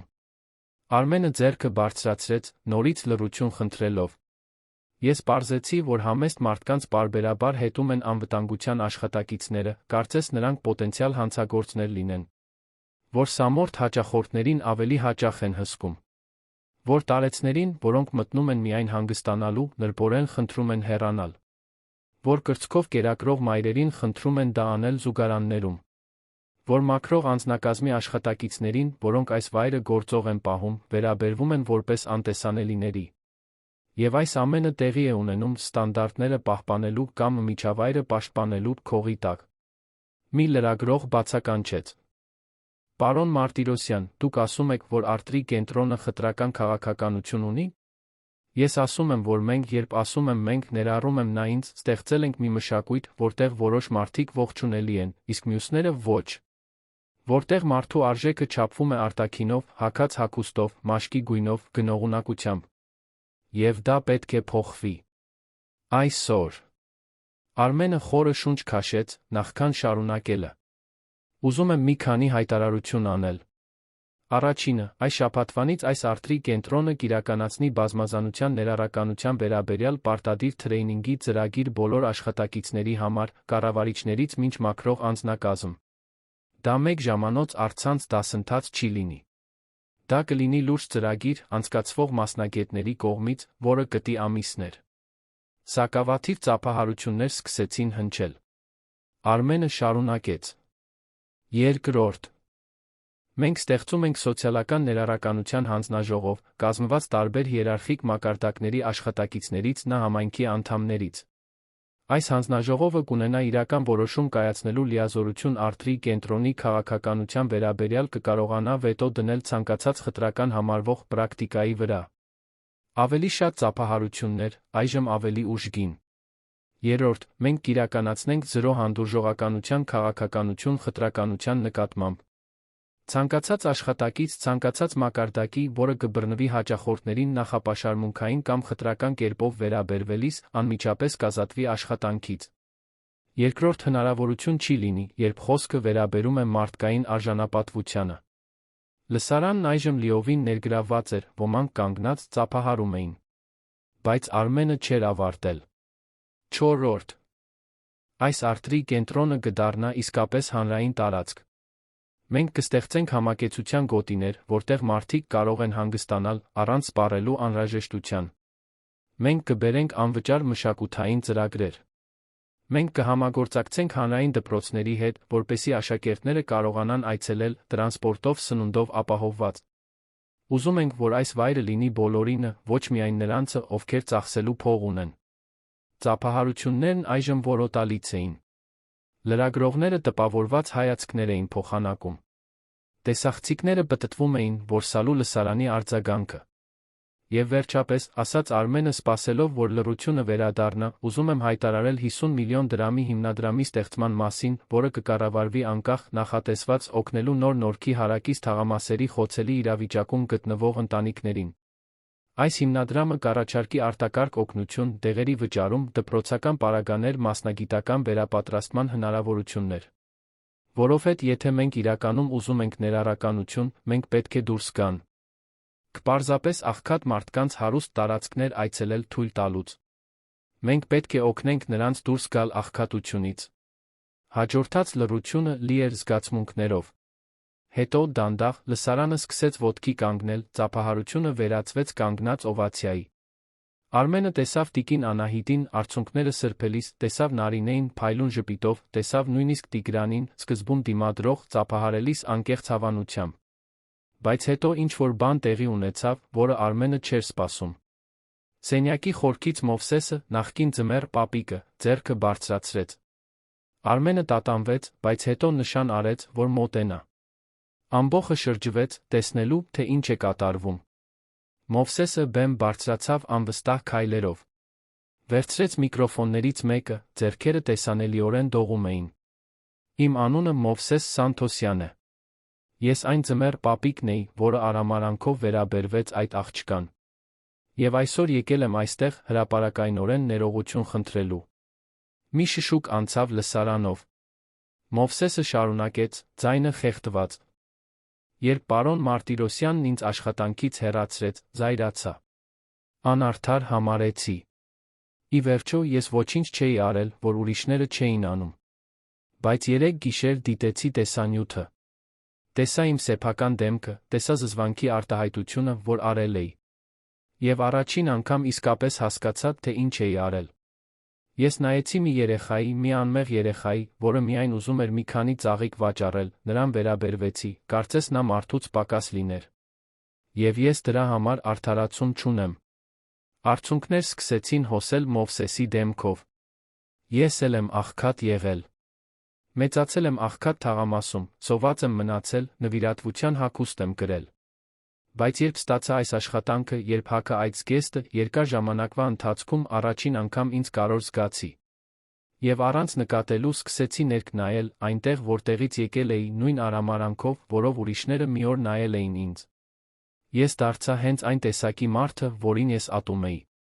Արմենը ձեռքը դրեց Մովսեսի ուսին, լուռ աջակցության ժեստ։ Ես իմ աշխատանքը հետ չեմ խնդրում, ասաց Մովսեսը։ Արժանի չեմ։ Բայց ետ։ Եկամ ինձ, որով ես կարող եմ հատուցել, որով կարող եմ օգնել այս փոփոխություններին, որոնք պարոն Մարտիրոսյանն է առաջարկում, ես կցանկանայի մասնակցել։ Որովհետև ես պետք է հաշտվեմ այդ աղջկա ինքս ինձ հետ։ Հաջորդած լռությունը խորն էր։ Հետո, լսարանի որետեղից, ինչ-որ մեկը սկսեց ծափահարել։ Մյուսները միացան։ Դա օվացիա չէր, ինչպես առաջ, այլ նույնքան կարևոր բանի ճանաչում։ Սխալը խոստովանելու, ներողություն խնդրելու, փոխվել ցանկանալու քաջություն։ Արմենը նորից մոտեցավ միկրոֆոնին։ Այն, ինչ Մովսեսը հենց նոր արեց, դժվար է։ Շատ ավելի հեշտ է պաշտպանվել, արդարացումներ գտնել, ուրիշներին մեղադրել։ Ձախողումը խոստովանելը, հատկապես հրապարակայնորեն, պահանջում է մի ուժ, որը քչերն ունեն։ Եվ ես ընդունում եմ ձեր օգնելու առաջարկը։ Բոլորը, ովքեր կցանկանան լինել այս փոփոխության մաս, ողջունելի են։ Հենց այդ ժամանակ, ամբոխի միջից, մի մանկական ձայն բացականչեց։ Պարոն Արմեն։ Բոլոր գլուխները շրջվեցին։ Այնտեղ, Անուշի ձեռքը բռնած, Լիլիթն էր։ Աղջիկը բացակայել էր դասից այնտեղ լինելու համար բերված մոր կողմից, որը դժվար որոշում էր կայացրել մի քանի ժամով թողնել աշխատանքը ականատես լինելու այդ պահին։ Արմենը իջավ բեմից քայլեց դեպի նրանց։ Տեսախցիկները հետում էին յուրաքանչյուր քայլին, բայց նա այլևս չէր մտահոգվում։ Նա կռացավ Լիլիթի դիմաց, լինելով նրա հասակին։ Բար, Լիլիթ։ Բար, պարոն Արմեն։ Երեկ գիշեր ձեզ տեսա հեռուստացույցով։ Իմ մասին էիք խոսում։ Ես խոսում էի այն մասին, ինչ պատահեց քեզ հետ։ Այն մասին, թե որքան սխալ էր դա։ Եվ այն մասին, թե ինչպես ենք անելու, որ դա այլևս երբեք չպատահի քեզ կամ որևէ այլ երեխայի հետ։ Լիլիթը շուրջը նայեց բոլոր այդ մարդկանց, բոլոր այդ տեսախցիկներին, բոլոր այդ աչքերին, որոնք հարված էին իր վրա։ Բոլորն ինձ են նայում։ Այո։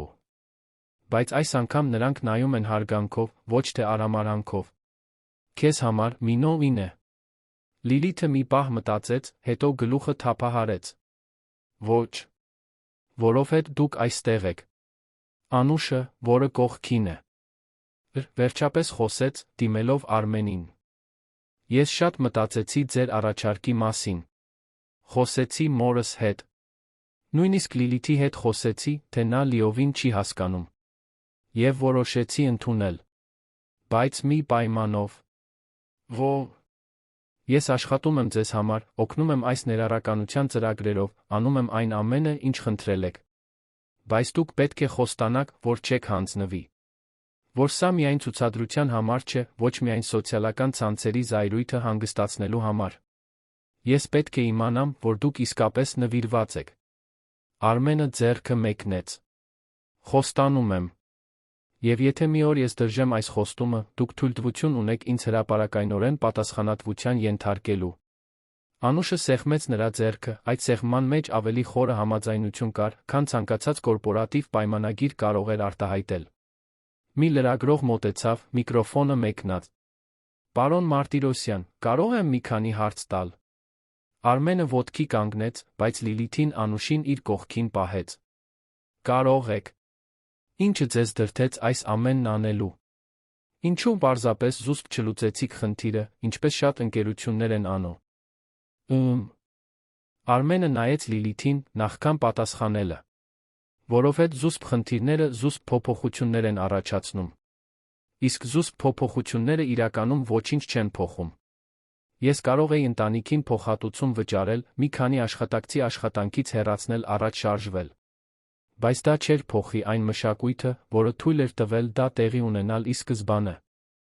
Ես ուզեցի աղմուկ բարձրացնել, որովհետև միայն աղմուկով են մարդիկ ուշադրություն դարձնում։ Բայց չեք վախենում, որ սա բացասաբար կազդի ձեր բիզնեսի վրա։ Որ հարուստ հաճախորդները կդադարեն այցելել արտրի կենտրոն։ Եթե հաճախորդները դադարեն գալ, որովհետև մենք բոլորին արժանապատվորեն ենք վերաբերվում, ուրեմն նրանք այն հաճախորդները չեն, որոնց ես ուզում եմ։ Եվ անկեղծ ասած, կարծում եմ, որ մարդկանց մեծամասնությունը, անկախ սոցիալական դասից, ուզում է ապրել ավելի արդար աշխարհում։ Մենք դրա վրա ենք խաղադրույք կատարում։ Մեկ այլ լրագրող հարցրեց. Իսկ ինչ վերաբերում է աղջկան։ Լիլիթ, դու ինչպես ես քեզ զգում այս ամենի վերաբերյալ։ Լիլիթը նայեց մորը, որը քաջալերող գլխով արեց։ Ես ուղղակի ուզում էի իմ ծաղիկները վաճառել։ Խնդիրներ ստեղծել չէի ուզում։ Դու խնդիրներ չես ստեղծել, սիրելիս, նրբորեն ասաց լրագրողուհին։ Խնդիրներն արդեն գոյություն ունեին։ Դու պարզապես դրանք տեսանելի դարձրիր։ Հարցերը շարունակվեցին սկես ժամ։ Արմենը բոլորին պատասխանեց ազնվությամբ, երբեմն խոստովանելով, որ բոլոր պատասխանները չունի, երբեմն ճանաչելով իր սեփական անցյալի սխալները։ Չփորձեց իրեն հերոս ներկայացնել, չփորձեց նվազեցնել տեղի ունեցածի լրջությունը։ Պարզապես պարտավորվեց, բազմիցս, ավելի լավ անել։ Երբ ասուլիսը վերջապես ավարտվեց, տեսախցիկները սկսեցին անջատվել, լրագրողները սկսեցին ցրվել, Արմենը այնտեղ մնաց մի քանի րոպե, զրուցելով մոտեցող մարդկանց հետ։ Տիկին Անահիտը նրան շնորհակալություն հայտնեց արցունքներն աչքերին։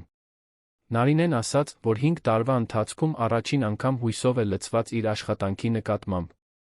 Կարենը, անվտանգության վերահսկողը, ամու սեղմեց նրա ձեռքը ասաց. Մենք սա ճիշտ կանենք, շեֆ։ Եվ Մովսեսը, նախկին ձմեռ պապիկը, մոտեցավ Լիլիթին։ Կրացավ, ինչպես Արմենն էր արել, ասաց խեղդված ձայնով. Լիլիթ, ես շատ վատ վարվեցի քեզ հետ։ Շատ դաժան։ Եվ շատ եմ ցավում։ Իսկապես շատ եմ ցավում։ Լիլիթը երկար նայեց նրան։ Հետո, այն պարզ իմաստությամբ, որը երբեմն միայն երեխաներն ունեն, ասաց. Բոլորն էլ սխալվում են, պարոն։ Մայրս միշտ այդպես է ասում։ Կարորը ուղղելն է։ Մովսեսը չկարողացավ զսպել արցունքները։ Շնորհակալություն։ Դու ավելի լավ մարդ ես, քան ես արժանի եմ։ Անուշը գրկեց դստերը, Արմենը այդ գրկախառնության մեջ տեսավ ավելի լավ ապագայի ողջ հույսը։ Մի ապագա, որտեղ Լիլիթի նման երեխաները ստիպված չեն լինի ծաղիկներ վաճառել, դեղեր գնելու համար։ Որտեղ Անուշի նման մայրերը ստիպված չեն լինի օրական 16 ժամ աշխատել, այնուամենայնիվ հազիվ գոյատել։ Որտեղ տիկին Անահիտի նման մարդկանց կտեսնեն կհարգեն։ Որտեղ Մովսեսի նման սխալները հազվադեպ կլինեն, երբ պատահեն, դրանց կդիմակայեն անտեսելու փոխարեն։ Այդ գիշեր Արմենը վերադարձավ իր պենթհաուս, բայց այն այլ կերպ էր թվում։ Ինչ-որ կերպ ավելի քիչ դատարկ։ Նա նայեց գործվածքի ծաղիկներին, որոնք դեռ բյուրեղյա ծաղկամանի մեջ էին, արդեն մի փոքր սկսել էին թառամել, բայց դեռ այնտեղ էին մի փոխակերպման լուր վկաներ, որը սկսվել էր բարության պարզ ժեստից։ Բացեց նոթբուքը, սկսեց աշխատել։ Ոչ թե աղյուսակների կամ ֆինանսական հաշվետվությունների վրա, այլ կոնկրետ պլանների վրա, իրականացնելու այն ամենը, ինչ խոստացել էր։ Կապ հաստատեց սոցիալական ներառականության ոլորտում մասնագիտացված կազմակերպությունների հետ։ Սկսեց մշակել թրեյնինգի ծրագիրը։ Ուրվագծեց ներառականության հանձնաժողովի ուղեցույցները։ Սահմանեց օգնության հիմնադրամի պարամետրերը։ Աշխատեց մինչ ուշ, բայց դա նախկինի հյուծիչ դատարկ աշխատանքը չէր։ Դա նպատակով, իմաստով աշխատանք էր։ Եվ երկար տարիների ընթացքում առաջին անգամ Արմեն Մարտիրոսյանը քնեց, զգալով, որ իր կյանքը ինչ-որ իմաստ ունի, ավելի շատ փող կուտակելուց անդին։ Հաջորդ շաբաթների ընթացքում փոփոխությունները սկսեցին ձևավորվել։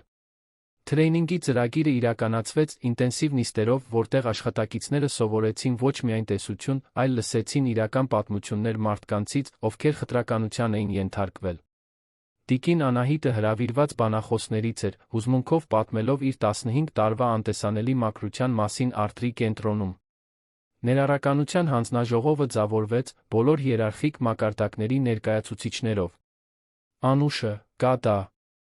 Լելով իր խոստումը, դարձավ սոցիալական պատասխանատվության նոր բաժնի համակարգողը։ Նրա առաջին գործը եղավ Արտրի կենտրոնի բոլոր ներքին քաղաքականությունները վերանայելը, բացահայտելով վերացնելով այն քաղաքականությունները, որոնք, նույնիսկ եթե ոչ միտումնավոր, խոչընդոտներ էին ստեղծում ցածր եկամուտ ունեցող մարդկանց համար։ Օգնության հիմնադրամը սկսեց գործել, հարյուրավոր ընտանիքներ օգուտ քաղեցին։ Ընտրության գործընթացը նախագծված էր արժանապատիվ լինելու համար, առանց նվաստացման, առանց պահանջելու, որ մարդիկ ապացուցեն իրենց տառապանքը վիրավորական ձով։ Եվ ամենակարևորը, մշակույթը սկսեց փոխվել։ Ոչ մի գիշերվա մեջ, ոչ կատարյալ, բայց փոխվեց։ Աշխատակիցները, որոնք նախկինում ավտոմատ կերպով հետում էին որոշակի պրոֆիլների, այժմ կանգ էին առնում, հարցականի տակ դնելու իրենց սեփական նախապաշարմունքները։ Կառավարիչները, որոնք նախկինում անտեսում էին խտրականության բողոքները, այժմ դրանք լուրջ էին ընդունում։ Արտրի կենտրոնը սկսեց դառնալ դանդաղորեն այն, ինչ միշտ պետք է լիներ։ Իսկապես բոլորի տարածք։ Իհարկե, ոչ ամեն ինչ կատարյալ էր։ Դիմադրություն եղավ։ Որոշ հին աշխատակիցներ հրաժարական տվեցին, չցանկանալով հարմարվել նոր քաղաքականությանը։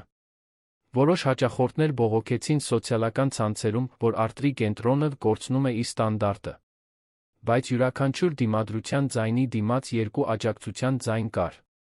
Եվ ամենակարևորը, վաճառքները չընկան, ինչպես ոմանք վախենում էին։ Իրականում, դրանք աճեցին։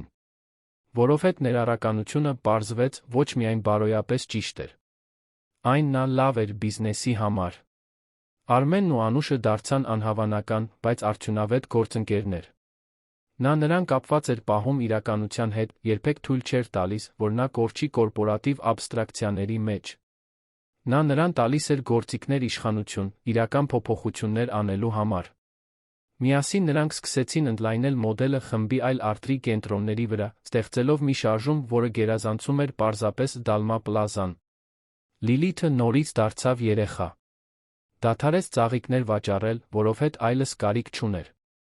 Նրա մայրն այժմ արժանապատիվ աշխատավարձ էր ստանում։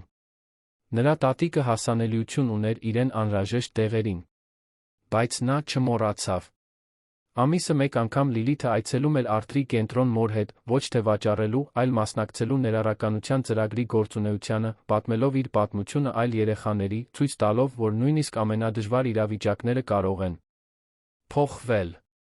Եվ մի շաբաթ օր, 3 ամիս անց այդ մամուլի ասուլիսից, Արմենը արտրի կենտրոնում էր, երբ տեսավ մի տեսարան, որը նրան ստիպեց կանգ առնել։ Նոր ձմեռ պապիկ, խնամքով ընտրված մարզված, իր գահին էր։ Հերթում կային բոլոր տեսակի երեխաներ։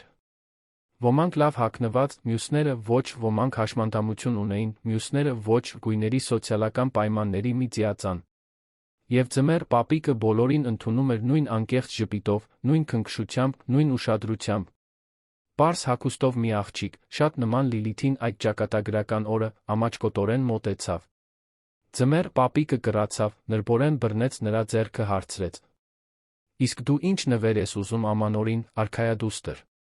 Աղջիկը, զարմացած այդ քնքուշ վերաբերմունքից, այնքան լայն ժպտաց, որ Արմենը զգաց, որ սիրտը սեղմվում է։ «Ես ուզում եմ, որ մայրս այդքան շատ չաշխատի», ասաց նա երեխաների դաժան ազնվությամբ։ Ձմեռ պապիկը չծիծաղեց, չնվազեցրեց։ Փոխարենը, ասաց. «Դա շատ գեղեցիկ ցանկություն է։ Ցույց է տալիս, որ դու շատ բարի սիրտ ունես։ Եվ գիտես ինչ եմ կարծում։ Կարծում եմ, որ քեզ նման մարդկանցով աշխարհում մի օր այդ ցանկությունը կիրականանա»։ Արմենը շրջվեց, չցանկանալով, որ որևէ մեկը տեսնի արցունքներն իր աչքերում։ Քայլեց դեպի համակեցության գոտին, որը ստեղծել էին, որտեղ մարդիկ կարող էին նստել հանգստանալ, առանց սպառելու անհրաժեշտության։ Այնտեղ նա տեսավ տարեցների, որոնք հանգիստ զրուցում էին, մայրերի, որոնք կրծքով էին կերակրում, առանց անհանգստացվելու, երիտասարդների, որոնք սովորում էին, օգտվելով անվճար Wi-Fi-ից։ Դա պարզ, նույնիսկ սովորական տեսարան էր։ Բայց Արմենի համար դա ապացույց էր, որ իրական փոփոխությունը հնարավոր է։ Նրա հեռախոսը զանգեց։ Լիլիթն էր, օգտագործելով այն պարզ հեռախոսը, որը Անուշը կարողացել էր գնել նոր աշխատավարձով։ «Պարոն Արմեն, գուշակեք»։ «Ինչ, Լիլիթ»։ «Մաթեմատիկայից 10 ստացա»։ Ուսուցչուհին ասաց, որ դասարանի լավագույն գնահատականն էր։ «Շնորհավորում եմ։ Շատ եմ հպարտանում քեզնով։ Որովհետև հիմա կարողանում եմ իսկապես սովորել։ Ժամանակ ունեմ, նյութեր ունեմ, ամբողջ ժամանակ հոգնած չեմ։ Շնորհակալություն, պարոն Արմեն։ Ամեն ինչի համար։ Պետք չէ ինձ շնորհակալություն հայտնել, Լիլիթ։ Դու ինձ շատ ավելին ես տվել, քան ես քեզ։ Ինչպես թե։ Արմենը ժպտաց։ Մի օր կհասկանաս։ Շարունակիր սովորել, լավ։ Աշխարհին քեզ նման խելացի բարի մարդիկ են պետք։ Անջատելուց հետո Արմենը այնտեղ նստած մնաց մի քանի րոպե, պարզապես դիտելով իր շուրջը տեղի ունեցող կյանքը։ Մտածեց իր մոր, տիկին Լուսինեի մասին, պատկերացրեց, որ նա հպարտ կլիներ։ Ոչ թե իր կուտակած փողի, ոչ թե իր կառուցած կայսրության, այլ այն փոփոխությունների համար, որոնք նա վերջապես անում էր, այն կյանքերի համար, որոնց նա դիպչում էր։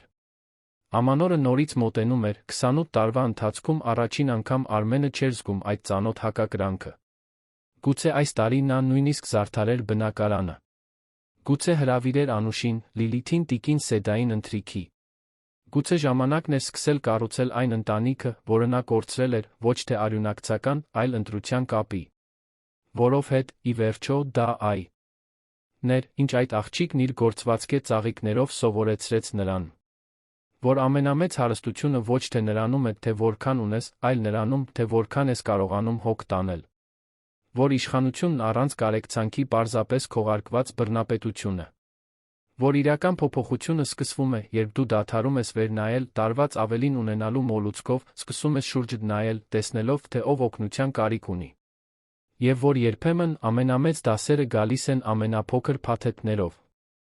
9 տարեկան մի աղջիկ, մաշված կոշիկներով աշխարհից մեծ սրտով, որը ոչինչ չխնդրեց, բացի արժանապատվությունից, դա անելով, փոխեց ամեն ինչ։ Հարգելի ունկնդիրներ, հուսով ենք, որ Արմենի Լիլիթի պատմությունը հուզեց ձեր սրտերը։ Եթե դուք հուզվեցիք այս փոխակերպման քավության ճանապարհորդությունից, սեղմեք հավանելու կոճակը, բաժանորդագրվեք ալիքին մեկնաբանություններում պատմեք, թե ինչն է ձեզ ամենաշատը տպավորել։ Արմենի քաջությունը, խոստովանելու իր սխալները։ Անուշի Լիլիթի ուժը, դժվարությունների արջ։ Թե Մովսեսի ներողության խնդրանքը։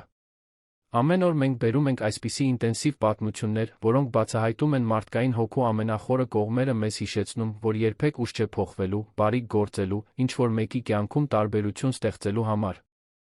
Շնորհակալություն մեզ հետելու համար, սպասում ենք ձեզ հաջորդ դրվագում, մեկ պատմությամբ, որը կհուզի ձեր սիրտը, կստիպի ձեզ մտածել, թե ինչպիսի մարդ եք ուզում լինել աշխարհում։